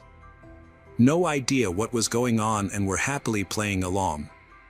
However, Leanne was angry with her mother and criticized what she was doing.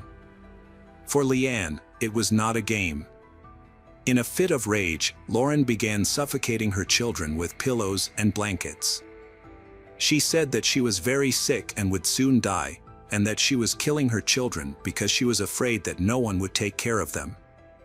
After Lauren believed the children were dead, she attempted to end your life. Lauren cut herself with a knife, but the blade was too dull to cut deeply. Ultimately, she resorted to pills, consuming several large doses of various medications. But these were not enough to end her life. In a moment of confusion, Lauren collapsed on the kitchen floor, lost in her thoughts about her actions. At that moment, Graham came home. He noticed something was wrong with her and asked if she was okay, but she responded in a way he couldn't understand. Sensing something was very wrong, he rushed upstairs to check on the kids. Going up to the room, he hoped everything was okay, but instead, he found the lifeless bodies of his children on the bed. The horrifying reality unfolded before his eyes. In desperation, he sought help. With the help of colleagues at a nearby hospital, he ran out into the street to meet one of them. As he closed the door behind him, the last thing he saw was Lauren lying on the floor with her eyes closed. He didn't know if she was alive, his only concern was his daughters. So he didn't check on Lauren. A friend at the hospital tried to revive the children, but their efforts were in vain. Around 9:40 p.m., neighbors heard a loud noise, which turned out to be a door slamming as Graham rushed outside. Soon after, they heard sobbing and screaming coming from the house. Graham approached the house and admitted that everything was his fault. He was distressed about leaving the children with their mother, who was not mentally stable. Neighbors called emergency services, and the police and ambulance arrived around 10 p.m. Officers discovered the bodies of the murdered children in the house. The twins, Maya and Carla, aged 2, and their 6-year-old, Leanne, had been killed. In the kitchen, police found Lauren alive and conscious. She answered their questions but spoke very softly. Lauren appeared to be in shock. The police discovered shallow cuts on her hands and forearms. When asked if she had used any illegal drugs that evening, she denied it. Later, police found 9 medication bottles in her trash, along with a package containing hundreds of cable ties. A toxicological examination revealed that her blood did not contain any illegal drugs or alcohol, but it did show high levels of antidepressants, sedatives, and other medications. 40-year-old Lauren was promptly arrested and taken to the hospital for help. The brutal murders of the Dickinson family shocked the local community and then spread throughout New Zealand and South Africa. The nanny who worked for the family was speechless when she heard the news. She struggled to accept that it was true. In an interview, the nanny described Lauren, Graham, and their children as an ideal family, saying that she had never witnessed any arguments or conflicts within their household. The nanny firmly believed that Lauren loved her children deeply. She last saw the children in June 2021, when the Dickinson family was excited about moving to New Zealand. After Lauren was taken into custody, Graham had to return to South Africa because his visa was expiring in December 2021. He later returned to participate in the trial. He communicated with Lauren and found it hard to believe that she had harmed the children. The day after her arrest, Lauren woke up in the hospital. She was in disbelief about her situation and was even more shocked, and the police entered her room and accused her of killing 3 girls. On September 18th, Lauren Dickinson was officially charged with triple murder. Lauren admitted to the crime but stated that she did not want to harm her children. She explained that her actions stemmed from her mental instability and the overwhelming challenges she faced as a mother. Lauren expressed feelings of inadequacy in her parenting, struggling to manage her children, who were often screaming. Eventually, the stress became unbearable for her. She recounted how she killed her children, first Carla, then Leanne, and finally Maya, using pillows and blankets to suffocate them. Although Lauren denied experiencing auditory or visual hallucinations, her lawyer requested a psychiatric evaluation following the preliminary court hearing. During this time, Lauren refused to eat and lost weight, dropping to 47 kilograms. Her physical and mental health issues delayed the case for a month, leading to the rescheduling of the hearing for July 2023, nearly 2 years after the tragic events. In court, Lauren's lawyers sought to focus on her mental health struggles as part of their defense strategy. New Zealand law is very lenient towards those who commit crimes against children, especially in cases of manslaughter, where the offender can receive a suspended sentence. It was important for the defense to show that Lauren's actions were a response to extreme stress, showing that she considered killing her child a form of self-defense. The trial began on July 17, 2023, and lasted 4 weeks. Attorneys have said that Lauren had suffered from years of health problems and struggled with depression. Her mental health struggles led her to consider killing her daughter as a way to deliverance. Tensions had recently escalated between Lauren and her children. They often disobeyed her, which led her to resort to physical punishment and consider sedatives. During the trial, Graham revealed that Lauren had raised concerns about the children's safety on 3 separate occasions, but he had not taken them seriously. Each time he left the house, he felt remorse. In May 2019, Lauren expressed a desire to smother their daughters with pillows. In July 2011, she mentioned wanting to cut their femoral arteries in the bathroom. Despite these alarming statements, they were not considered serious at the time. Lauren has a hard time managing her spoiled twins, expressing her frustration by saying, "Children drive she crazy. They are wild, brazen, and disobedient. She tired of them. She wish I could start over and make different choices." Lauren had to face many difficulties to become a parent, making it difficult for others to believe that she could hurt the children. During the trial, Graham described her difficulties in raising her children. He rarely saw her show affection to her children, and they did not seem to seek her out. This became especially evident when he was home more often and the children clung to him, leaving Lauren without the opportunity to play with them. He sensed something was wrong, but attributed it to her withdrawn personality and inability to participate in fun activities. Graham mentioned that New Zealand did not meet Lauren's expectations. The new country felt completely different from what she had envisioned. This led to a significant cultural shock from everything she encountered. Graham expressed forgiveness towards his wife, believing she was overwhelmed by the challenges she faced. He urged others to forgive her and pray for Lauren. Meanwhile, the prosecutor's office aimed to demonstrate that the triple murder was premeditated. They presented evidence showing that the actions were methodical and intentional, including search engine queries. The Lauren had repeatedly searched for lethal doses of various medications for children and methods of strangulation. Additionally, she had confided her disturbing plans to family members on several occasions. The prosecutor argued that the Lauren was frustrated and angry with her children because she felt unable to manage them and was resentful towards them, believing that the girls negatively impacted her relationship with her husband. Psychiatrists confirmed that the Lauren was likely in an unstable mental state at the time of the crime. Experts noted that Lauren was experiencing significant anxiety during this period. On August 14, 2013, the jury began reviewing the evidence in the case, which included hundreds of pages of research reports and documents from police and experts.